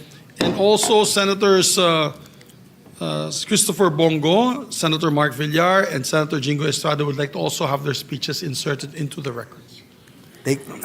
Well noted and insert the records. Thank you, Mr. President. Mr. President, I manifest also that a related measure, Senate Bill Number 1500, authored by Senator Camille Villar, which covers the same subject matter as the measure presently under consideration, has been subsequently filed. At the proper time, a motion shall be made for its inclusion into Committee Report Number 13 upon its referral to the committee. Yes, So I will for take note of that. manifestation. Thank you, Mr. President. Mr. President, to allow our colleagues to study the measure further, I move that we suspend the consideration of the measure. Is there objection? There being none, motion is approved. I move, Mr. President, to transfer from the calendar of ordinary business to special order Senate Bill Number 1508 under Committee Report Number 12. I so move. Is there objection? There being none, so transferred. May we request the Secretary to read the title of the measure. Subjection, hearing none, motion is approved. Consideration of Senate Bill Number 1508 is now in order. The Secretary is directed to read only the title of the bill without prejudice to inserting into the record the whole text thereof. An act authorizing the Department of Health to set and approve the bed capacity and service capability of all DOH hospitals. Mr. President, I move that we recognize the sponsor, no other than our distinguished Deputy Majority Floor Leader, Senator Risa Ontiveros, to sponsor the measure. Our Deputy Majority Leader, Senator Risa Ontiveros, is recognized. Salamat po, Mr. President. Mr. President, distinguished colleagues, magandang gabi po sa inyong lahat. I rise today to sponsor a measure that is both urgent and transformative, the DOH Hospital Bed Capacity and Service Capability Rationalization Act. This bill addresses the long-standing challenges of our DOH hospitals and the regulatory bottlenecks that prevent them from meeting the needs of our people. The substitute bill, authored by this representation, together with Senators Pia Cayetano and Jinggoy Estrada, streamlines the approval process for increasing authorized bed capacities and hospital service capabilities. It also requires the DOH to regularly update and implement the Philippine Health Facility Development Plan, PHFDP, a living blueprint to guide modernization, optimize capital investments, and upgrade hospital facilities and equipment. The goal is simple and urgent: responsive, efficient, and quality hospital health care aligned with the actual needs of our population. Right now, DOH hospitals are under extreme strain. As of June 2025, mayroon lamang ang gobyerno na 60,395 hospital beds.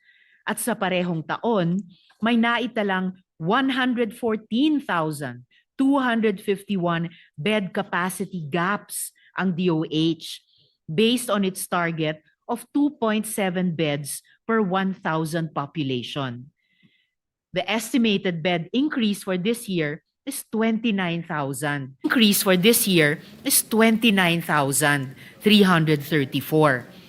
At inaasahang sa 2040, ang ating bed capacity gap, kapag hindi natugunan at naaksyonan, ay tataas mula 114,251 to 188,943 beds. And with a current occupancy rate of 136%, far above the recommended 80 to 85%, our government hospitals are naturally overcrowded, understaffed, and under-resourced. The consequences are clear: longer waiting times, delayed treatments, and limited emergency response capacity. As apex referral hospitals under the Universal Healthcare Act, these facilities are central to our healthcare provider networks.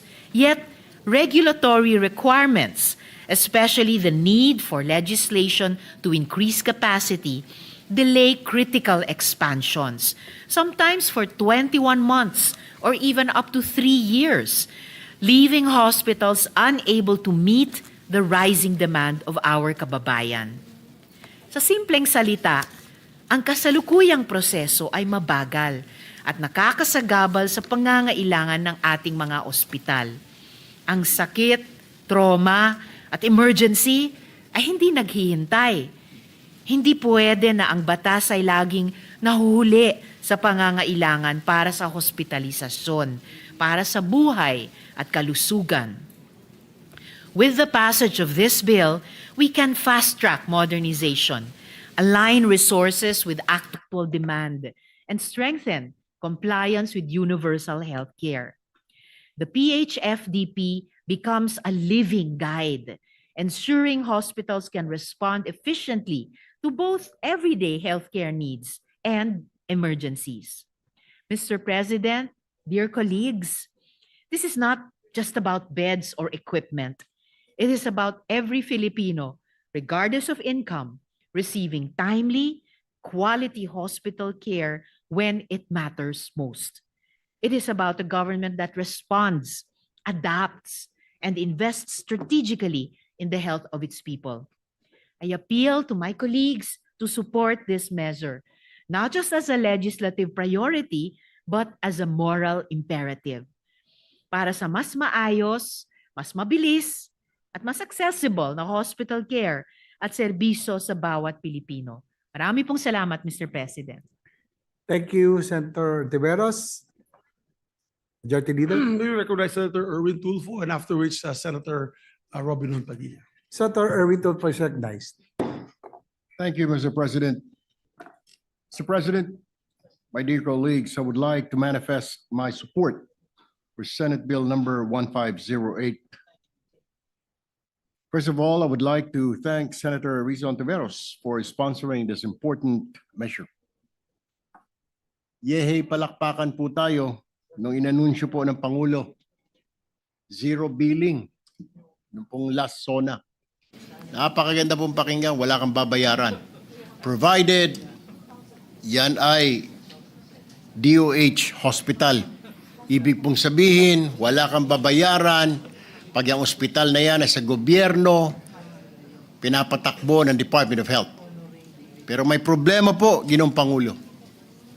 Kulang na kulang po ang mga kama sa mga DOH hospital. Pag may pasyente, isang mahirap po na pasyente magtutungo sa ospital, ang sasabihin, wait. Mag-aantay po. Anong sakit? Tatanungin muna. I'll give you an example. A niece of a friend of mine went to check in at the National Children's Hospital last week.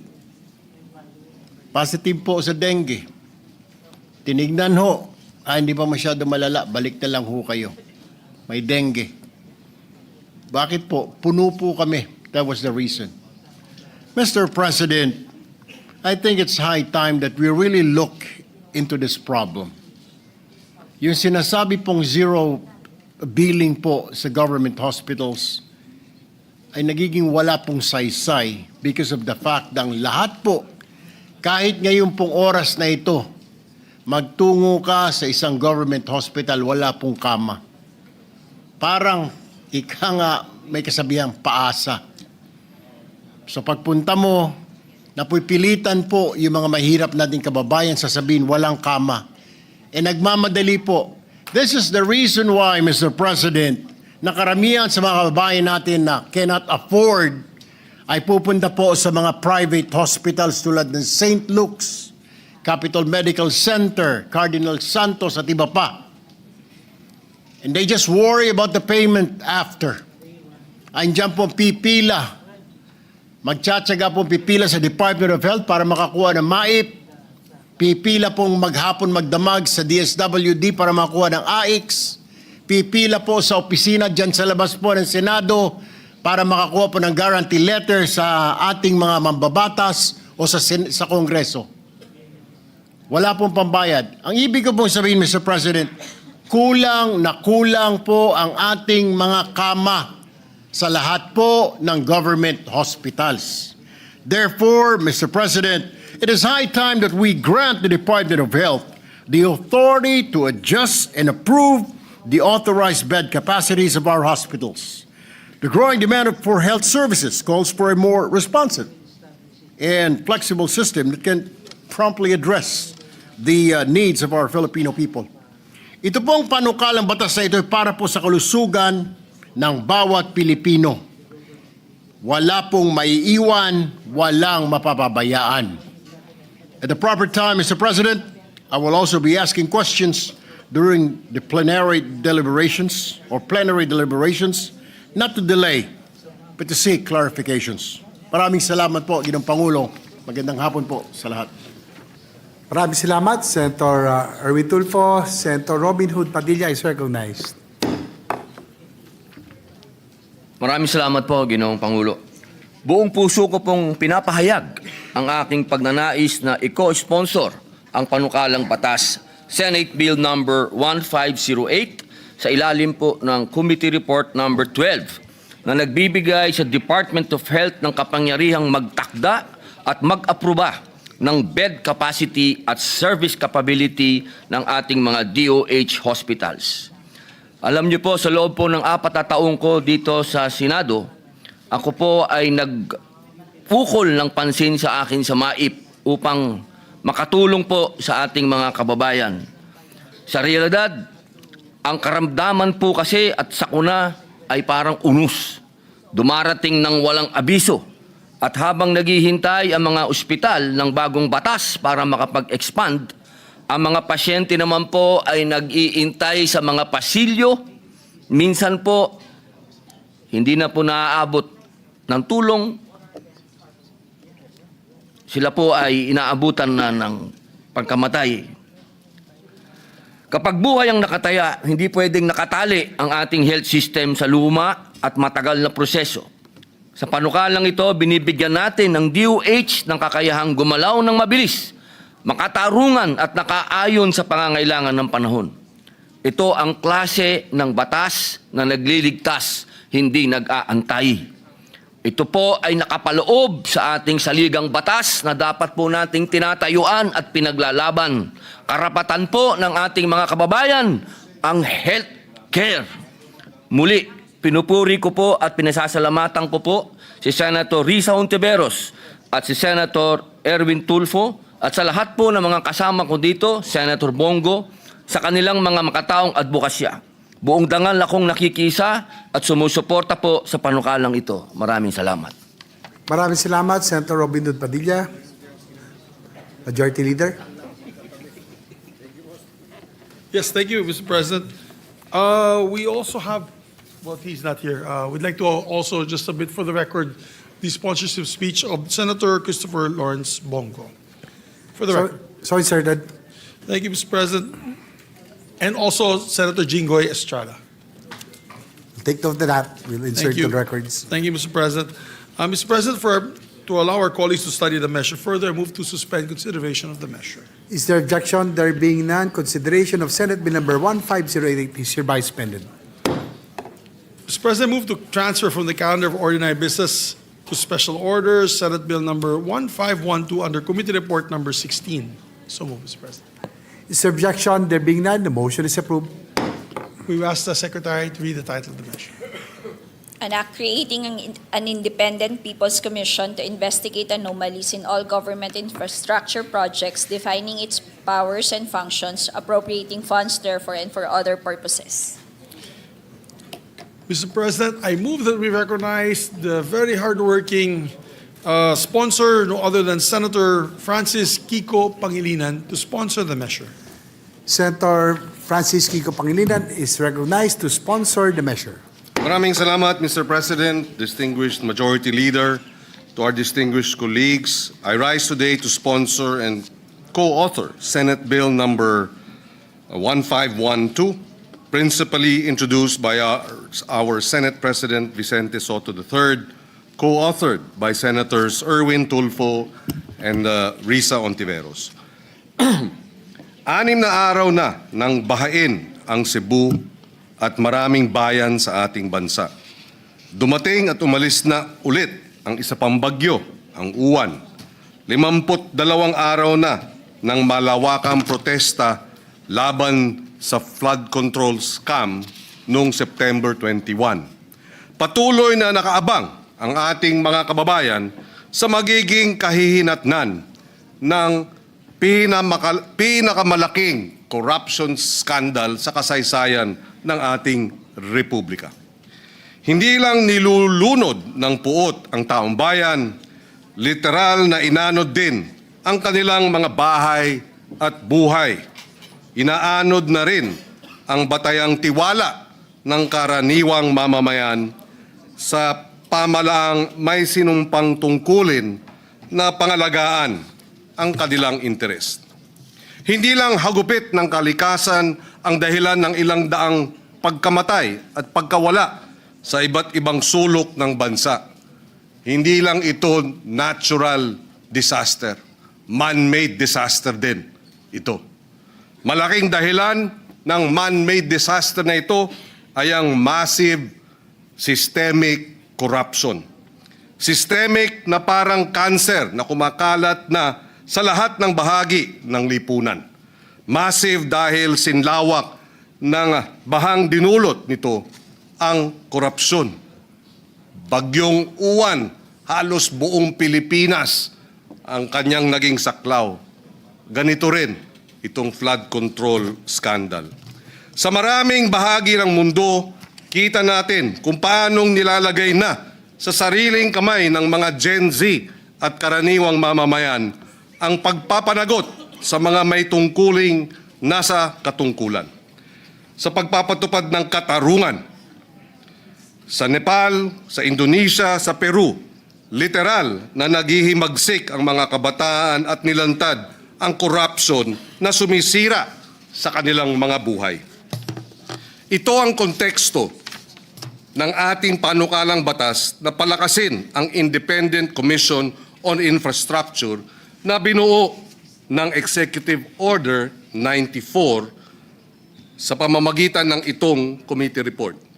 Kailangan natin ng proseso na public, prompt, necessary, the minimum possible under the given circumstances, proportionate to the crimes and established by law. Ang pagiging maagap na parusa, hindi ang kalubhaan ang tanda ng hustisya. O sa panahon pa natin ngayon, kailangan smart and solution-specific, measurable, achievable, realistic, or relevant, at syempre, time-bound. Kaya naman minarapat ng inyong Senate Committee on Justice na itaguyod ang isang tunay na independent, technically capable, at empowered People's Commission para imbestigahan ang mga anomalya sa lahat ng government infrastructure projects. Unprecedented ang kurakot, unprecedented ang bunga ng krimen, kailangan unprecedented din ang pagpapanagot.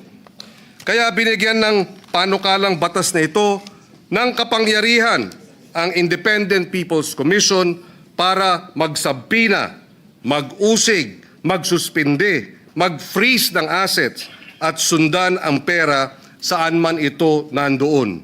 Ika nga, follow the money.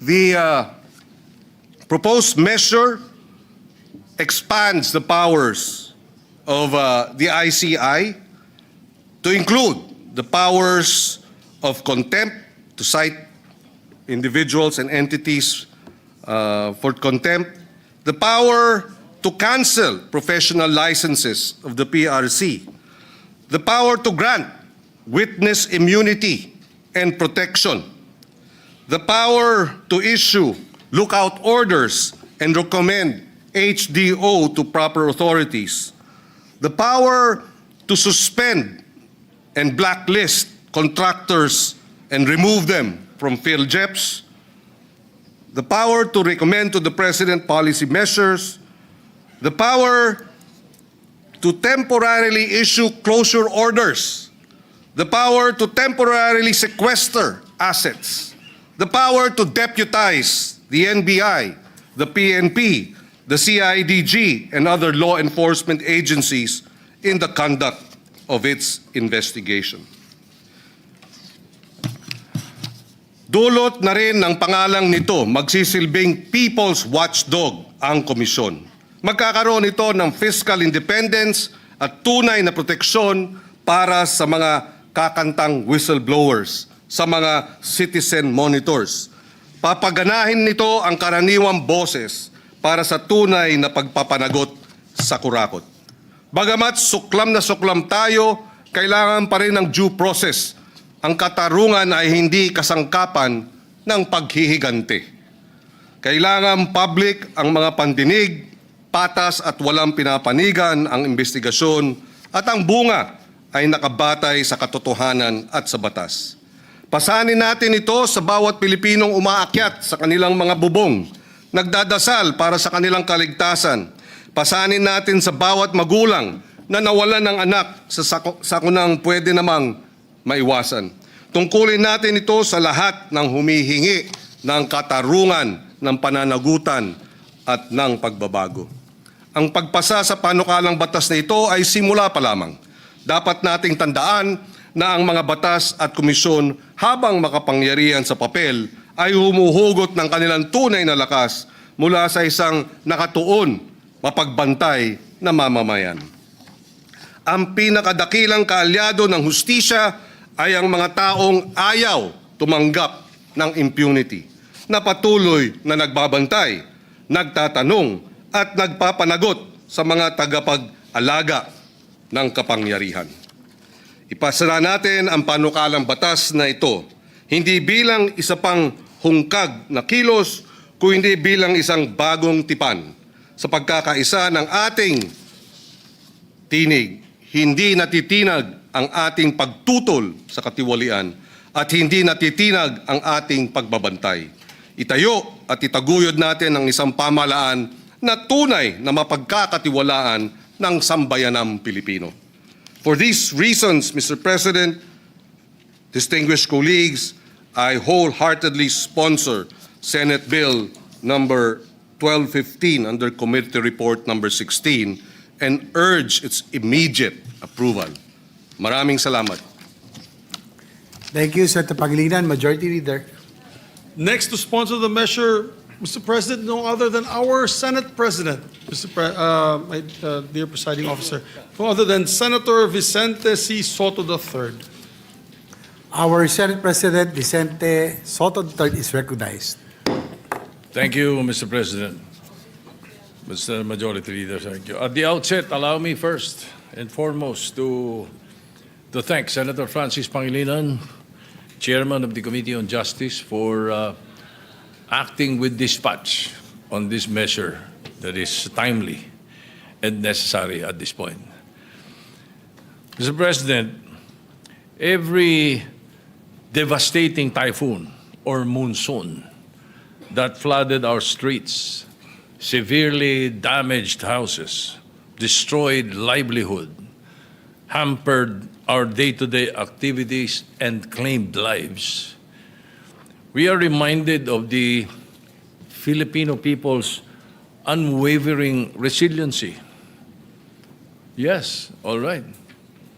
But this should no longer be the conversation.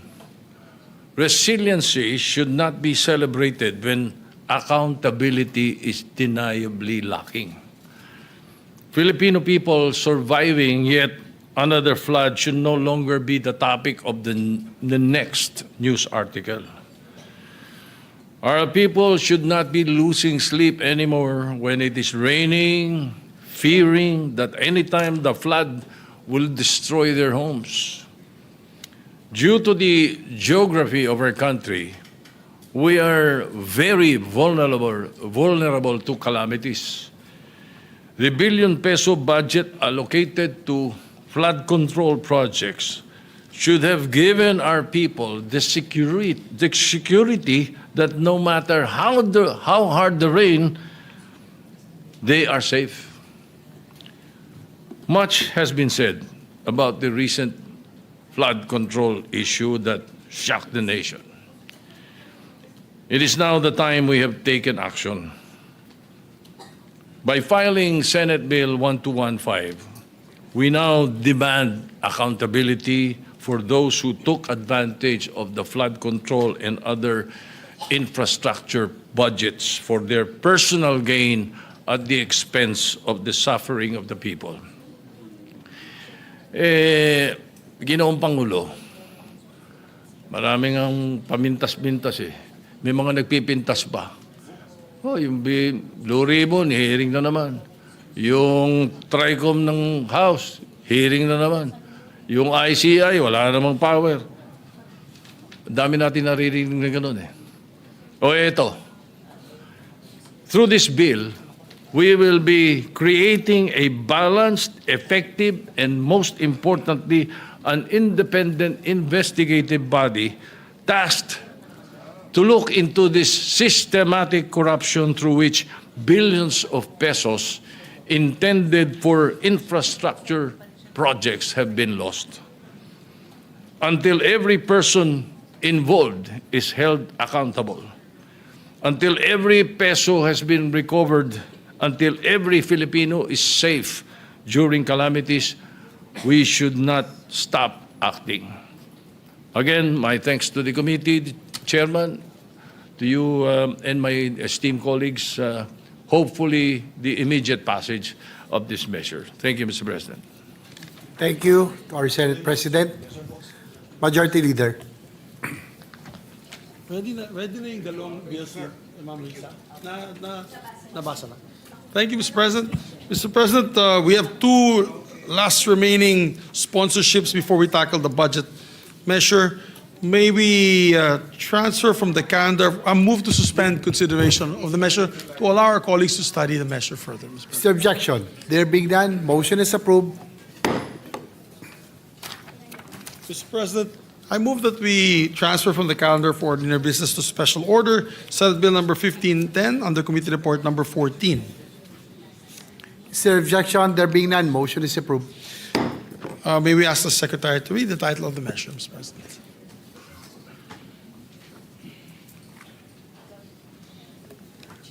An act establishing a National Health Service Outreach Program for senior citizens and indigent persons with functional disabilities, providing for interagency and local government coordination and providing funds therefore.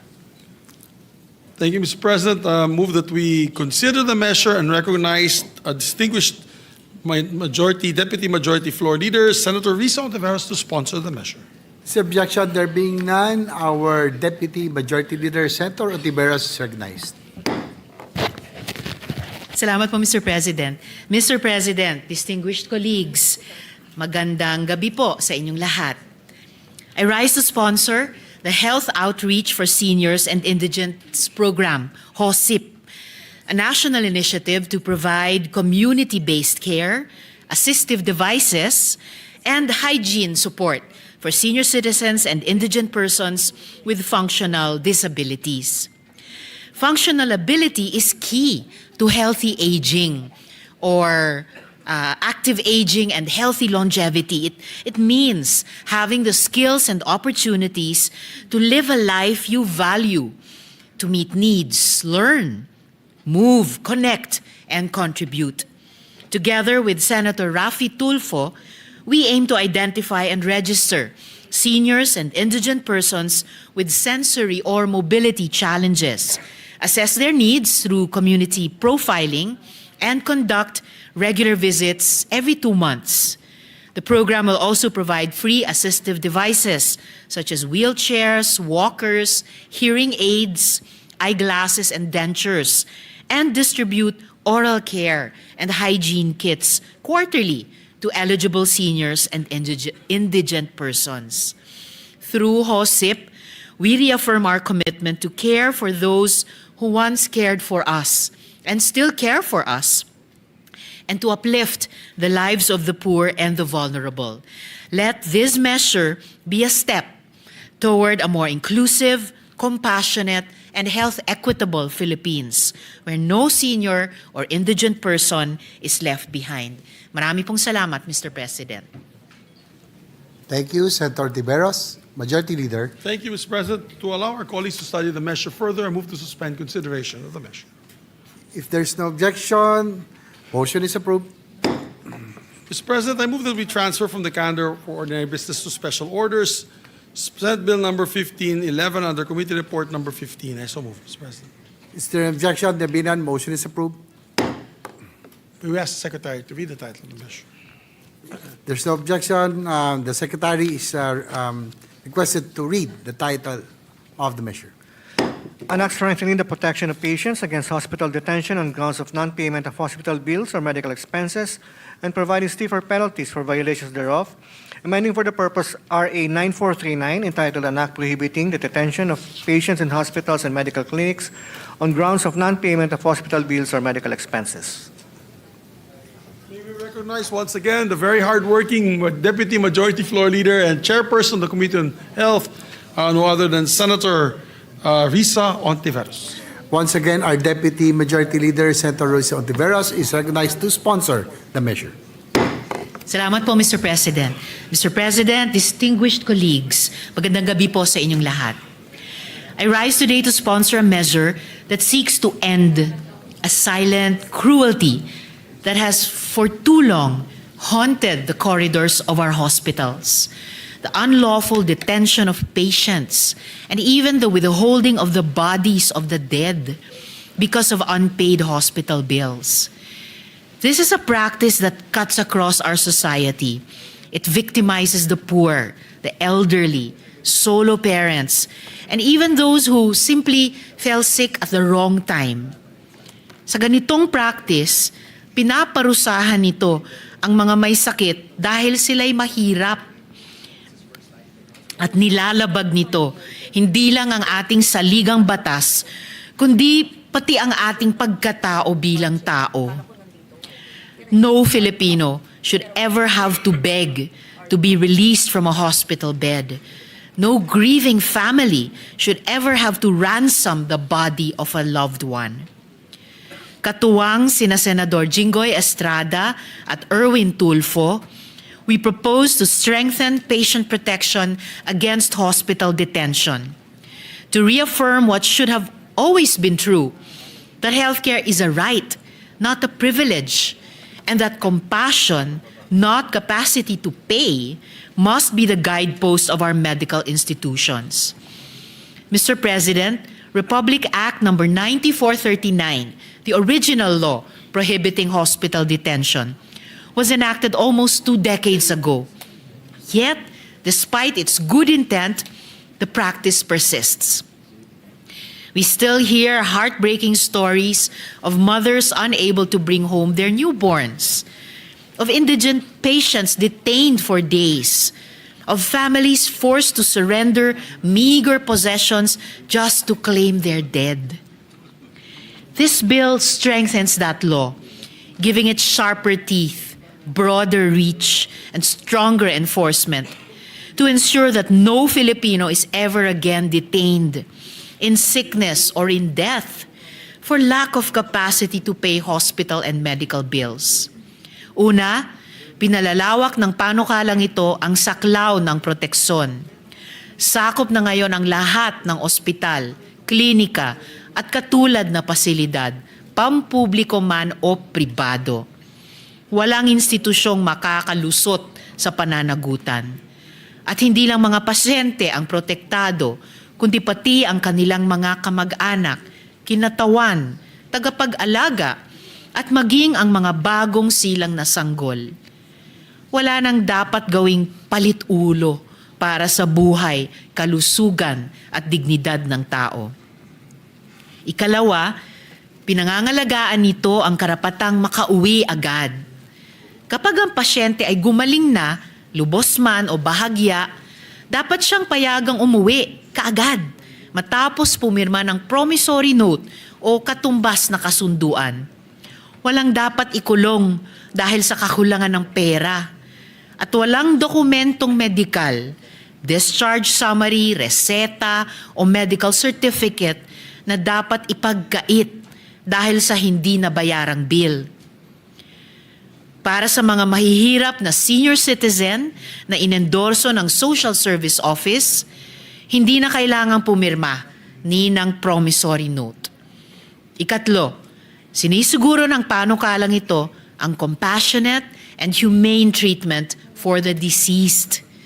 Inaatasan ng mga ospital na agad ibigay ang bangkay at mga kinakailangang dokumento, walang delay, walang singil, walang dagdag na pasakit sa pamilya. Para sa mga claim sa insurance o ari-arian, pwedeng gumamit ng kasunduang ligtas tulad ng deed of assignment. Pero kailanman, hindi dapat ipahiya o ipagdamot ang respeto sa mga naulila. Ikaapat, may mas mabigat na parusa sa mga lalabag. Ang sino mang opisyal o empleyado ng ospital na lalabag ay maaaring makulong ng hanggang 2 taon at 4 na buwan o multahan ng hanggang 300,000 pesos. Kung patakaran mismo ng ospital ang sanhi, ang mga direktor o manager ay maaaring makulong ng 4 hanggang 6 na taon at pagmultahin ng hanggang 1 milyong piso. At kung paulit-ulit ang paglabag, maaari nang bawiin ng Department of Health ang lisensya ng ospital. Ikalima, pinatitibay nito ang ugnayan ng health and social protection.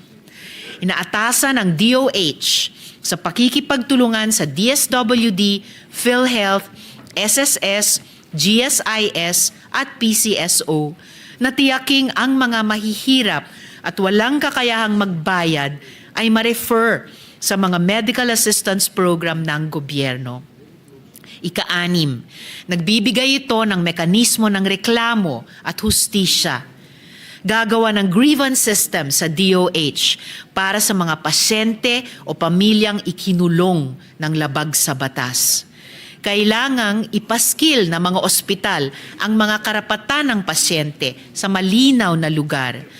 Sumunod sa standard discharge protocols at tiyaking na iaabot ang tulong ng gobyerno sa mga nangangailangan. Mr. President, this measure is more than a set of legal amendments. It is a declaration that our hospitals should never be prisons, that compassion must never be conditional. It also sends a clear message.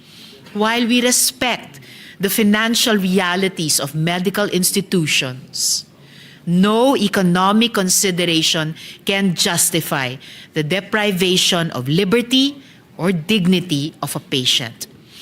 This bill strengthens the partnership between government and healthcare providers. It encourages a system of shared responsibility in which hospitals fulfill their duty to care and government agencies provide the safety nets that make that duty sustainable. Through this measure, we are not only strengthening the law, we are reaffirming our humanity. Mr. President, distinguished colleagues, I urge respectfully the swift passage of this measure. Let us make sure our hospitals remain places of healing, not of detention, places of care, not of profit, places of compassion, never of cruelty. Marami pong salamat, Mr. President. Thank you, Senator Tiberos, Majority Leader. Thank you, Mr. President. Mr. President, to allow our colleagues to study the measure further, I move to suspend consideration of the measure. Is there objection? There being none, consideration of the said measure is hereby suspended. The reference of I may ask for a minute suspension, Mr. President. Session is suspended.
Thank you, Mr. President. Mr. President, Majority Leader.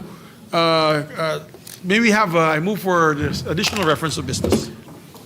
The Secretary will proceed with the third additional reference of business. Third additional reference of business, committee reports. Committee report number 17, prepared and submitted jointly by the Committees on Health and Demography and Finance on Senate number 1513 with Senators Villar M., Villar C., and Villanueva as authors. An act instituting a national health program to combat systemic lupus erythematosus disease and appropriating funds therefore, recommending its approval in substitution of Senate numbers 260 and 1281, sponsor Senator Ontiveros. To the calendar for ordinary business.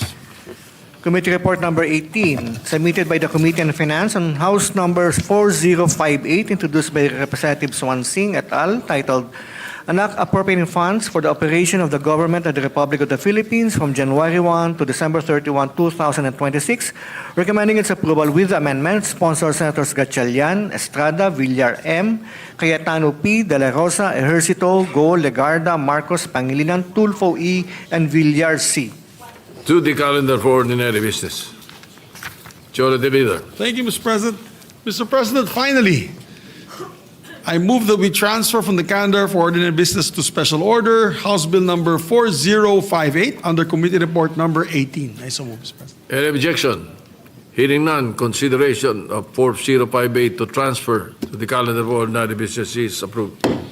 Thank you, Mr. President.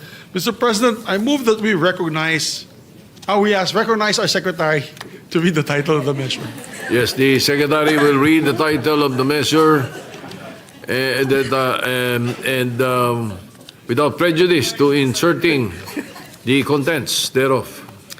An act appropriating funds for the operation of the government of the Republic of the Philippines from January 1 to December 31, 2026. Majority Leader. Thank you, Mr. President.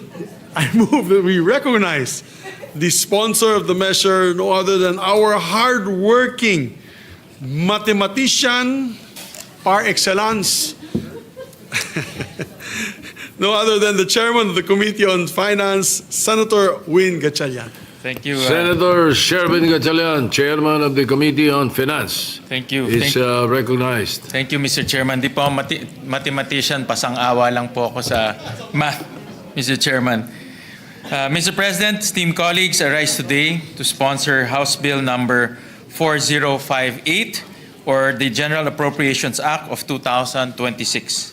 The national budget is more than a purse. It is the single most important reflection of the nation's priorities. And these priorities must always embody the aspirations of our people. Dahil hindi lang pamumuno o maayos na pamamahala ang ipinagkatiwala sa atin ng ating mga kababayan, ipinagkatiwala nila sa atin ang kanilang pag-asa, ang pag-asang maramdaman nilang umangat ang kanilang buhay na may saysay ang bawat pisong ginagastos ng gobyerno para sa katuparan ng kanilang mga pangarap. At sa totoo lang, Mr. President, nagkulang tayo. Nagkulang tayo dahil sa talamak na korupsyon, sa flood control, at sa napakaraming sakunang sanay na iwasan at mga buhay na sanay na ligtas kung ginamit lang ng tama ang pera ng bayan. Typhoon Paolo ravaged the provinces of Isabela and Aurora. Capiz and Rojas City bore the brunt of Typhoon Ramil. And Typhoon Tino brought untold devastation to the people of Cebu. According to the Office of the Civil Defense, more than 200 people were killed. Just this weekend, Typhoon Uwan visited its wrath on the country. Homes and communities were devastated, and more than a million people fled their homes to seek safety. And as the recent protests have shown us, public outcry is loud and clear. People have lost faith in government. We are determined to restore what has been lost: leadership, accountability, and transparency. The first step towards rebuilding the trust of our people is showing them through specific and concrete actions that their hard-earned money will be used responsibly and that they know exactly where it is going. This representation is proud to say that we have introduced several significant firsts to create the golden age of transparency in the national budget. The first reform we made was sponsoring Senate Concurrent Resolution number 4, This mandated all critical budgetary documents from both the House of Representatives and the Senate to be uploaded online. We launched the Senate Budget Transparency Portal, where our people can watch live streams of the budget briefings and hearings, read the transcripts, peruse the agency presentations, and look at the National Expenditure Program and the House General Appropriations Bill, all in their entirety. There's even a section where citizens can provide feedback and upload their suggestions or position paper. This is the first time that the public will have access to the complete picture of the national budget, from the NEP, the GAB from the House of Representatives, the amendments to the GAB approved on third reading by the Senate, all of them in machine-readable format, and finally, to the live streaming of the bicameral conference committee. Actually, Mr. President, pagtapos ho nitong sponsorship po, i-upload na rin ho natin yung committee report. Kasama po yung mga annexes. So, ibig sabihin, kasama rin po dito yung mga different projects from the DPWH, from NIA, from Department of Agriculture at iba pa. First time ho gagawin natin na i-upload ho natin yung committee report together with the annexes in our Senate Transparency Portal. Another first in this budget was seeking the perspective of the civil society. Last October 28, we held a public hearing with various civil society groups to get suggestions on how transparency and accountability measures can be strengthened. They contributed valuable insights, particularly on digitalization. We hope that consultations with CSOs become a permanent part of the budget deliberations in the future, so that civic watchdog groups can have an active stake in the outcome of the nation's budget. We have also significantly reduced unprogrammed funds. During the budget hearings, one of our most painful discoveries was that unprogrammed funds that turned into a magnet of corruption. In 2023, the total amount for flood control projects that was sourced from unprogrammed funds stood at 25.25 billion. In 2024, the amount increased to 85.78 billion. For 2026, the House GAB allotted 243 billion pesos. The Senate version trims this down to 174.5 billion, a reduction of more than 68.5 billion. Of the 11 line items in unprogrammed funds, the Senate version reduced them to 7, with only 3 cash items. Mr. President, esteemed colleagues, we examined this budget with a fine-tooth comb. This representation personally sat through every budget briefing in all the subcommittees. And after all the budget briefings were concluded, we organized an additional series of technical working group meetings, and we invited all the senators and their respective offices to these TWGs to get their thoughts and recommendations, because we wanted to ensure that no stone was left unturned. At the end of the day, this is a product of the collective effort of the Senate. And I'd like to thank all my fellow senators for their contributions throughout the budget process. Your experience, perspectives, and recommendations are at the heart of this budget. The total proposed national budget for 2026 stands at 6.7 trillion pesos. This is 7.4% higher than the last year's budget, or about 467 billion pesos more. This budget is aligned with the President's Philippine Development Plan and draws its economic pillars from forecasts provided by the Development Budget Coordination Committee. GDP growth rates are set at 6.6 to 7% for the next year, as adopted from the DBCC. We are aware that external economic headwinds such as the U.S. tariffs and the uncertainties in our domestic economic environment, as evidenced by the slower GDP growth rate of 4% in the last quarter, may cause some to change their outlook on the nation's economy. But these developments do not dampen our confidence. We will take these challenges as a call towards more disciplined spending. Let me share the highlights of this Budget Committee report. The first notable highlight is the proposed budget for education. The 2026 budget is an education budget. The total budget for the education sector stands at 1.38 trillion pesos. This is 20% of the national budget, or 4.5% of GDP. It is the highest in our country's history. More importantly, for the first time, the budget for education meets the United Nations mandated benchmark for allotting at least 4 to 6% of GDP to the sector. This allows us to meaningfully pursue the goal of ensuring inclusive and equitable quality education and promote lifelong learning opportunities for all. Within the sector, the Department of Education has been given 992.7 billion pesos, marking the largest allocation in its history. The Commission on Higher Education was allotted 48.2 billion pesos, while the Technical Education and Skills Development Authority is set to receive 25.3 billion pesos. Funding for state universities and colleges stands at 140.3 billion pesos. DepEd's budget will increase by a substantial 78.5 billion pesos, or 8.6% compared to the amount approved under the House General Appropriations Bill. This increase underscores our collective commitment to strengthen programs that directly enhance the quality of learning for our learners. One of our most urgent priorities is addressing the nation's long-standing classroom backlog. As of July 2025, the current classroom backlog stands at 147,000 classrooms nationwide.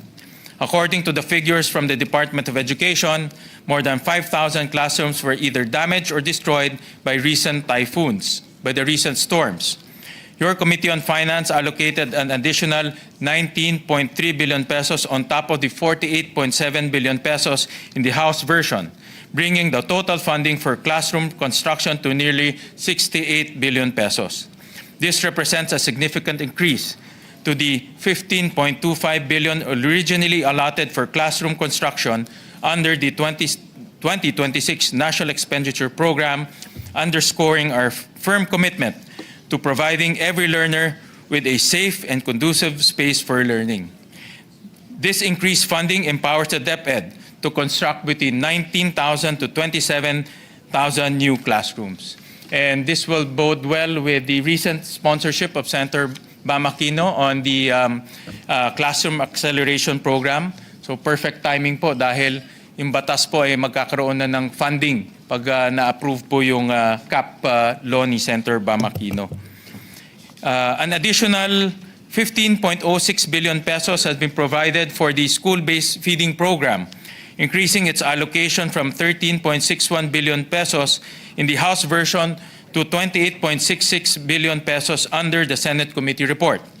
This will allow the program to operate throughout the entire 200 school days of the year, ensuring nutritional support for kindergarten and grade 1 learners while continuing to prioritize wasted and severely wasted learners from grades 2 to 6.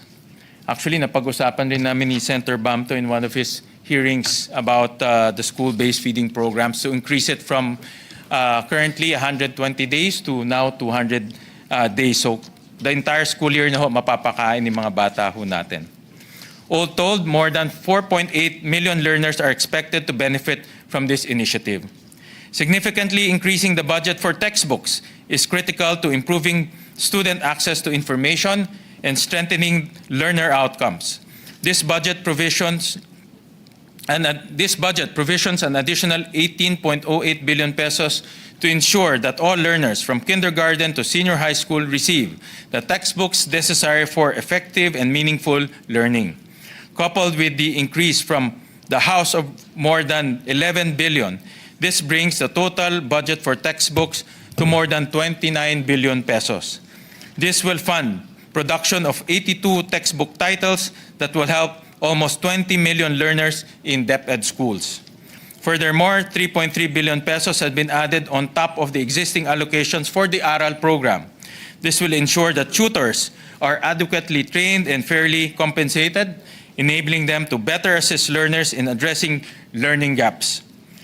With the help of more than 440,000 tutors, an estimated of 6.7 million learners will be given tutorial sessions in reading and math. As we strengthen the access to textbooks and address the classroom backlog, let us also not forget to solidify early childhood education at the community level.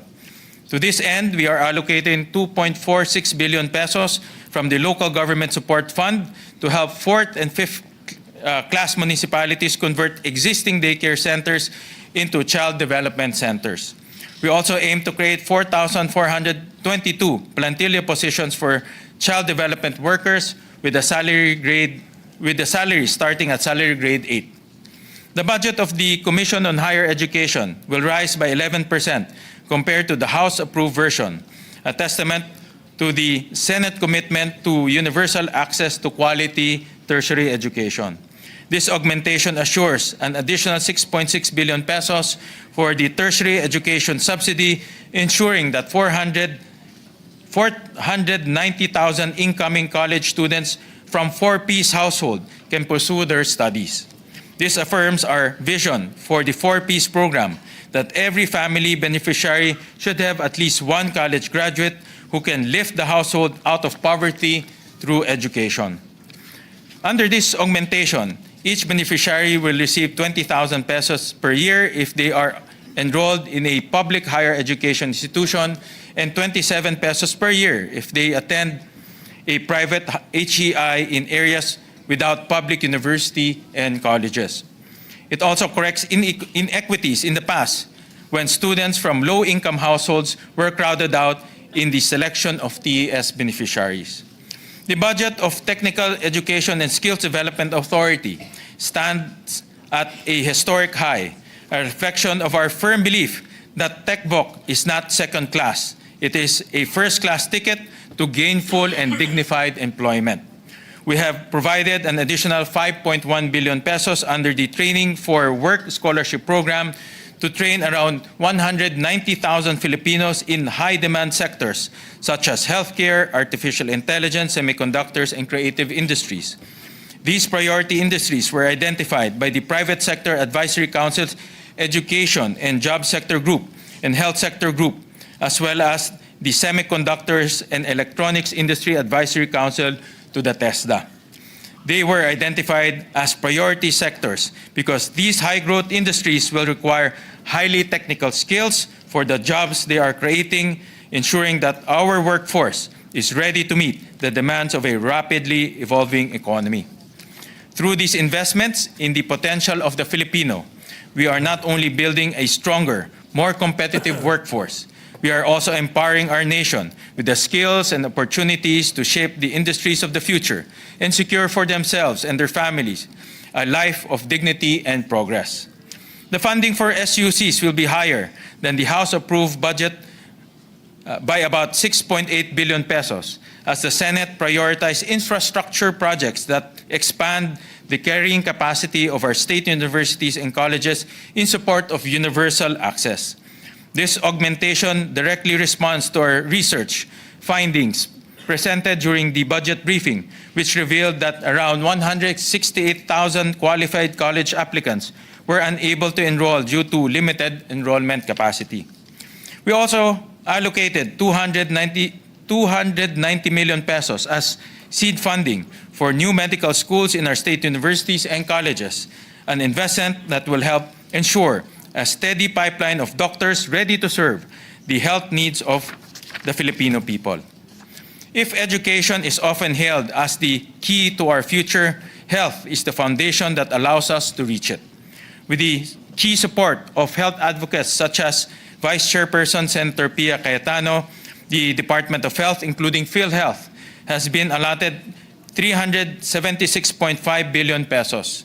Particular attention will be given to the implementation of the Universal Health Care Law and the Zero Balance Billing Program of the current administration. These initiatives aim to ensure that every Filipino can access quality health care without the burden of financial hardship when seeking medical treatment. The Senate increased the operating funds of DOH hospitals by 9.3 billion pesos. This is to expand the coverage of the government's zero balance billing program.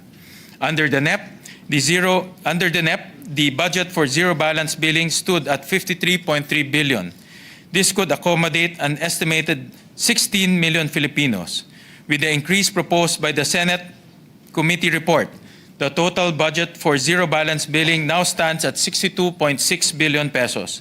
With this augmentation, an estimated 18 million Filipinos can receive hospital care at no cost, an increase of 2 million beneficiaries. We also bolstered the funding for zero balance billing in specialty hospitals. The Lung Center of the Philippines, the Philippine Heart Center, the National Kidney and Transplant Institute, the Philippine Children's Medical Center will receive an additional 1 billion pesos each. This is also thanks to the recommendation of Vice Chairperson Senator Pia Cayetano. These efforts represent our commitment to a rights-based approach to health. And because we recognize health as one of the most fundamental human rights, we are strengthening rules-based systems to ensure that those who need help the most always have access to it. But health and education need a third pillar to secure the well-being of our people, particularly those who live in the farthest margins of society. Marami sa ating mahihirap ang umaasa pa rin sa mga social services ng pamahalaan. This is why the Department of Social Welfare and Development was allocated 230 billion pesos to support a wide range of targeted social welfare interventions.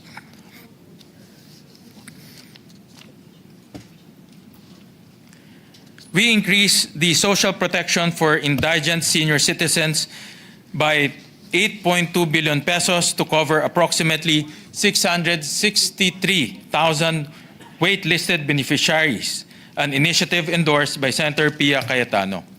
We also increased funding for the supplementary feeding program for children below 5 years old to expand the number of feeding days from 120 to 180 days, benefiting more than 1.8 million children below 5 years old in our child development centers. In addition, we pushed for the establishment of 5 regional Bahay Pag-asa facilities to provide proper care and rehabilitation for the children in conflict with the law. Each Bahay Pag-asa carries a capacity of 50 beds, a total of 200 beds nationwide. Based on average case durations, these facilities can serve 125 and 500 children in conflict with the law every year. And this is also an advocacy of Senator Kiko Pangilinan to expand our capacity in the Bahay Pag-asa facilities nationwide. To ensure our budgetary decisions are guided by data, we have rationalized the budget for the Pantawid Pamilya program. A total of 101.8 billion pesos will be allocated for 4 Ps, enough to sustain the cash grants of around 3 million existing household beneficiaries and to extend coverage to about 500,000 new near-poor households identified through the community-based monitoring system. This funding level also addresses the 6.5 billion pesos shortfall for the December 2025 4Ps payout, ensuring that no family misses a single month of support.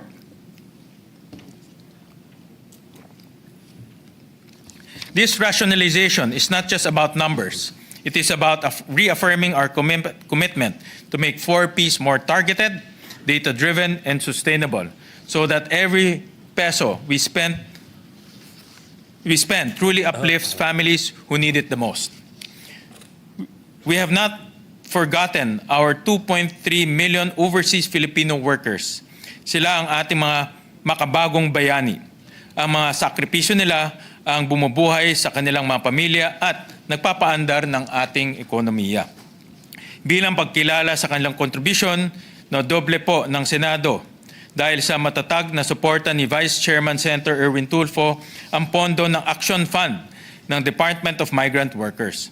Ito ay mula sa 1.2 billion na bersyon ng Kamara naging 2.4 billion pesos.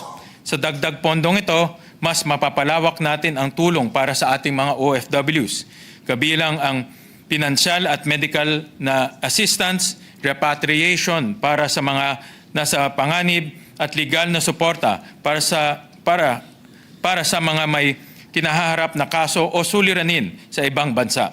Ito ay patunay na ang ating bansa ay maninindigan para sa mga OFWs. Ang inyong pagsisikap ay hindi mauuwi sa kapabayaan, kundi tutumbasan ng proteksyon at tunay na malasakit. As we tend to the health and well-being of our communities and families, we should also look after the welfare of our industries, because the first level of empowerment is economic empowerment, and transforming our production sectors to create competitive work for our people is equally vital.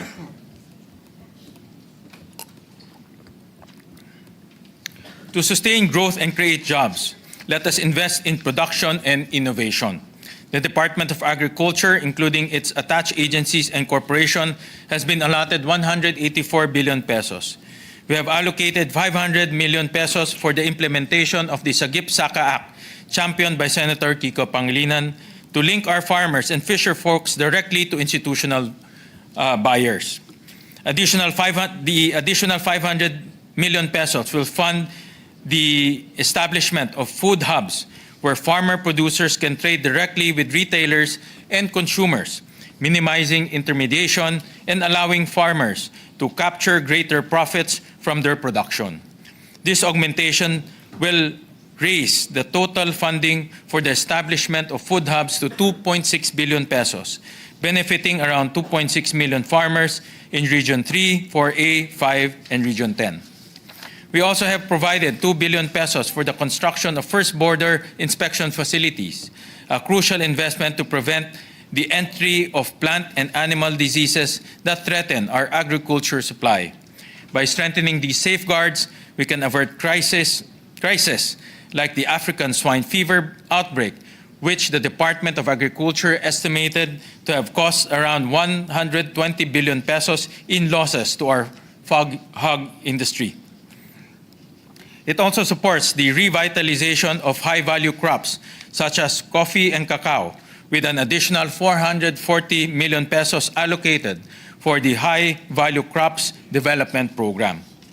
In addition, 25 million pesos have been earmarked for the Young Farmers Challenge, an initiative championed by Vice Chairperson Senator Amy Marcos, which seeks to grant 600 awardees competitive grant assistance and training and mentoring in agriculture. And 41.1 million pesos has been allocated for the Mentoring and Attracting Young in Agribusiness initiative, all designed to inspire a new generation of Filipinos to see agriculture not as a livelihood of last resort, but as a field of innovation, enterprise, and pride. Through these strategic investments in the agriculture, we strengthen the foundation of food security and affirm the prosperity of our farmers in the prosperity of our nation. The Department of Trade and Industry will carry a budget of 9.7 billion. Thanks to the recommendation of Vice Chairperson Senator Amy Marcos, this will be used, among other things, to bolster our Fair Trade and Consumer Protection Program and the Pangkabuhayan sa Pagbangon at Gawa Program, which seeks to help microenterprises that fall victim to disasters. The Department of Science and Technology, with the support of Vice Chairperson Senator Camille Villar, will be granted a budget of 31.48 billion pesos. The proposed 2026 budget increases the amount allocated for Philippine Science High School scholarships, adding 413 million to the amount in the NEP. This marks the first increase to the scholarship package of the Philippine Science High School in 10 years. More than 10,000 learners will benefit from this increase. Our people experience the failures of governance not through missed KPIs or spreadsheets, but in hours they lose stuck in traffic, the toll that takes on their health, and the persistent disappointment that comes with knowing that infrastructure, the part of government that is meant to connect communities together, has been used as well for corruption that widens inequality. For 2026, the proposed budget for the Department of Public Works and Highways will be set at 568.56 billion pesos. We reduced the budget of the department by 55.91 billion. During the hearings, we discovered several red flags, such as roads with no station IDs, duplicate projects, projects in multiple phases, and reappearing projects from previous year's budget. The President recently ordered the DPWH to lower material costs for infrastructure projects. And the goal of reduction is not only to help comply with that directive, but also to ensure efficiency and more responsible spending. As an additional safeguard against corruption, all DPWH projects have station ID numbers, bridge IDs, and school IDs included in the committee report. And one of the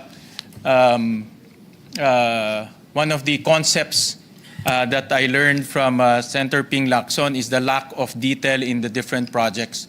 Dahil wala pong station ID, hindi ho natin mahanap kung nasaan po yung project, hindi ho natin malocate kung nasaan po yung tinatayong kalsada, hindi rin natin alam po kung gaano kahaba.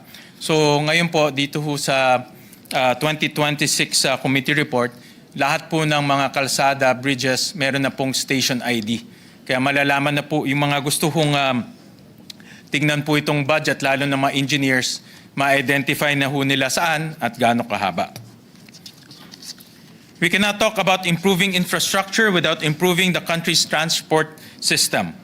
For this year, the Department of Transportation will receive a budget of 189.298 billion. And thanks to the vigilance of Vice Chairman Senator J. Vercito, several key airport projects in Bicol, Daet, Camiguin, Siargao, and Catbalogan will be funded. Funding for the Bicol International Airport project is proposed at 1 billion. The Daet, Camiguin, and Catbalogan Airport each will receive funding at 250 million, and Siargao Airport will receive proposed funding of 100 million. Furthermore, this budget will support the acquisition of more than 400 floating assets for the Philippine Coast Guard in the amount of 4.9 billion pesos. Technologies such as monitoring systems to improve maritime safety will go a long way to enhancing the Coast Guard's capabilities. This was also upon the recommendation of Vice Chairperson Senator J.V. Arcito. The fast-paced nature of change in the modern world demands that we meet challenges to our safety from a position of strength. Dahil hindi lang nakasalalay sa mga tulay, daan at gusali ang pag-unlad, mahalaga rin ang katahimikan at seguridad ng ating mga komunidad. Because safe communities create the needed conditions for our people and economy to flourish. For fiscal year 2026, the proposed budget for the defense sectors amounts to 385.97 billion pesos. This represents 1.25% of the project's projected nominal GDP for 2026. This allocation is the highest defense spending of the country relative to its economic size and will surely strengthen our capabilities, address our defense-related needs. Together with this is the modernization of the AFP. Thanks to the guidance of Vice Chairman Senator Ronald Bato de la Rosa, the Senate allocated 90 billion pesos to this endeavor. As we strengthen the foundations of our economy and ensure the future of our youth, we should also adapt to ever-changing geopolitical conditions. The continuing modernization of our armed forces is an investment in the nation's security and our contribution to the safety of the ASEAN region. Under the recommendation of Vice Chairperson Senator J.V. Arcito, we have transferred a total of 23.7 billion pesos from the MPBF to increase the subsistence allowance of more than 333,000 uniformed personnel in the Philippine National Police, the Philippine Coast Guard, the Bureau of Jail Management Penology, the Bureau of Fire Protection, and the Philippine Public Safety College, the Bureau of Corrections, and the National Mapping and Resource Information Authority.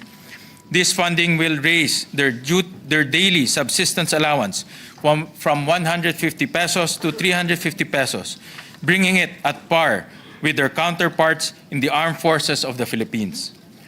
We also honor the sacrifices of the military veterans who came before. Also, through the initiative of Vice Chairman Senator Bato de la Rosa, the Senate has given support to the construction of two-story hospice dormitory at the Veterans Memorial Center. The facility will have 50 hospice patients rooms and 50 dormitory rooms, increasing bed capacity by 250. Through these efforts, we affirm a simple but profound principle that government takes care of those who take care of the Filipino people. Our duties as leaders do not end with tending to the economy, securing our borders, or protecting our communities from crime and terrorism. We have a larger responsibility to prepare our nation and protect our people from the threats caused by climate change and the degradation of our environment. This is why this proposed budget also invests in environmental protection and climate resistance. Through the recommendation of Vice Chairperson Senator Legarda, the Climate Change Commission is set to receive an additional 55 million pesos specifically for the establishment of a roving climate change academy in coordination with SUCs, DepEd, schools, and local government units. Your Committee on Finance would also like to thank the following senators for upholding specific sectors of our society that are important to our heritage, culture, and our identity as Filipinos. Thank you to Vice Chairman Senator Jingo Estrada for advancing our film industry through the continued support of the Cinemalaya, the Film Development Council of the Philippines, and the Movie and Television Review and Classification Board. To Vice Chairperson Senator Lauren Legarda for always championing our cultural heritage and ensuring that it has meaningful spaces to flourish. To Senator Mark Villar for securing funding to restore the Manila Central Post Office building, which fell victim to fire in May of 2023. It is one of our most important and iconic historical treasures. I would also like to acknowledge Senator Bongo for standing shoulder to shoulder with our athletes and the Philippine Sports Commission. Senator Go's recommendation will increase financial assistance to athletes and the construction of high-performance training facilities. Thanks to these efforts, we can support generations of future athletes that may one day take their place on the world stage. Last but certainly not the least, let me take this opportunity to thank my staff and the team from the LBRMO who sat with me through all the briefings, hearings, and analyzed the budget down to the last detail to come up with policies that are fiscally responsible, socially responsive, and humane. We would not be here today without your effort. Mr. President, esteemed college, we cannot change the past. We cannot change the past, but we can shape and reclaim our future with clarity, conviction, and determination. The General Appropriations Act of 2026 stands as both the instrument of our national development and a pledge towards the restoration of government's credibility in the eyes of its people. May it remind us that progress without integrity is hollow, and integrity without progress is unfulfilled promise.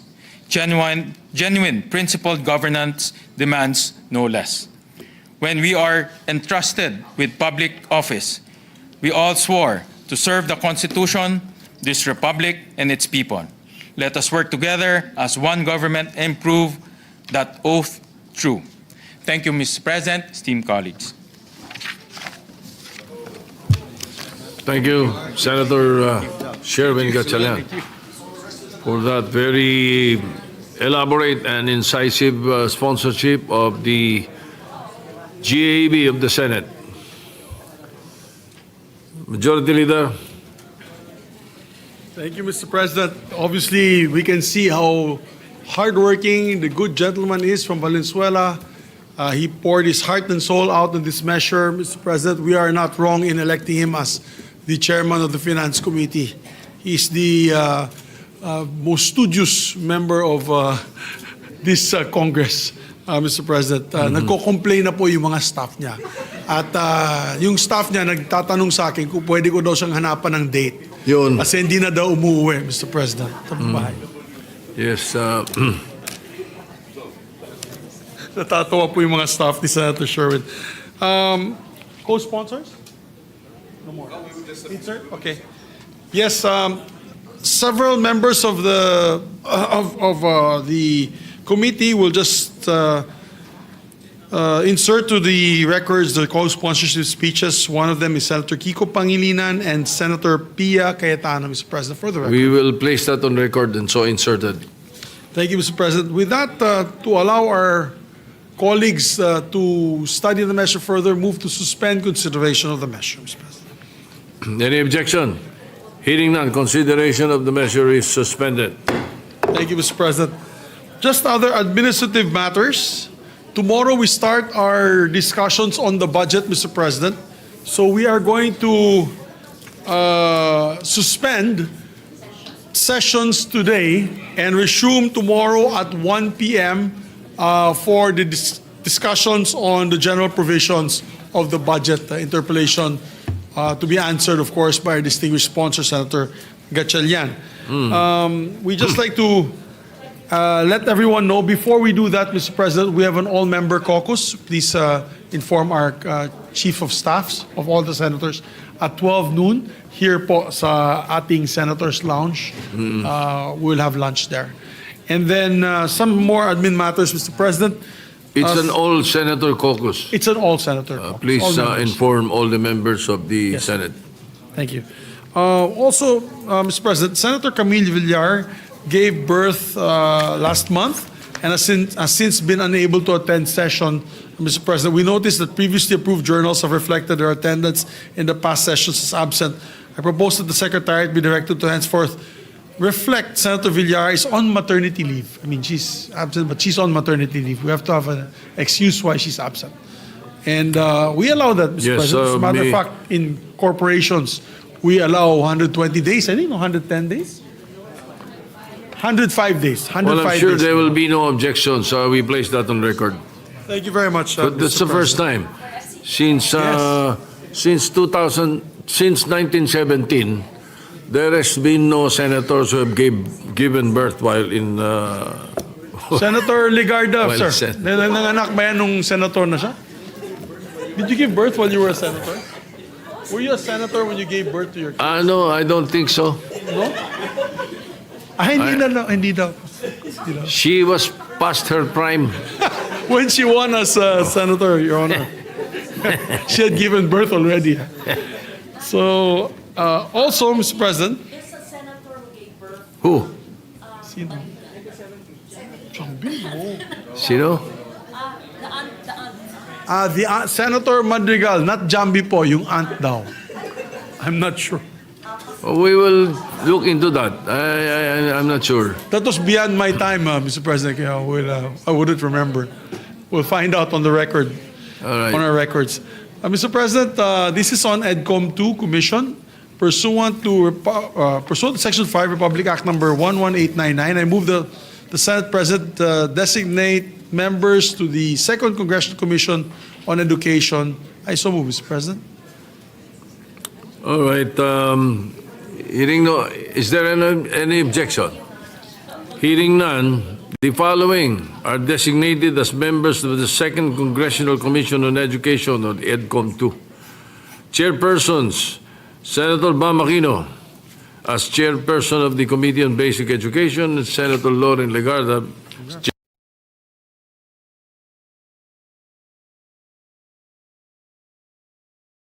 with previously designated members Senator Joel Villanueva and Senator Sherwin Gatchalian. So designated. Thank you very much, Mr. President. Mr. President, pursuant also to Rule 10, Section 18, the rules of the Senate, upon the instruction of the chairperson of the Committee on Justice and Human Rights, I manifest the creation of a subcommittee to take up the privileged speech of Senator Rizal Teveros on Mr. Joseph C., delivered last October 1, with Senator Hontiveros as chairperson. So manifested, Mr. President. Any objection? Hearing none, the manifestation is noted. And that's with the approval of the chairperson, Senator Pangilinan. Senator Legarda also, Mr. President, wishes to co-sponsor the following measures and requests that her co-sponsorship speeches be inserted into the record. Senate Bill number 1508, Senate Bill number 1509, Senate Bill number 1512, and Senate Bill number 1511 and Senate Bill number 1510. I so move, Mr. President. Any objection? Hearing none, so inserted and so recorded. And Senator Pia Cayetano would also like to insert into the record her co-sponsorship speeches for the following: Senate Bill number 1507, Senate Bill number 1508, and Senate Bill number 1512. I so move, Mr. President. Any objection? Hearing none, so inserted and recorded. Thank you. Thank you, Mr. President. Mr. President, I move that we suspend session until 1 o'clock in the afternoon, Thursday, November 13, 2025. I so move, Mr. President. Any objection? Hearing none, session is suspended until 1 o'clock in the afternoon of Thursday, November 13, 2025.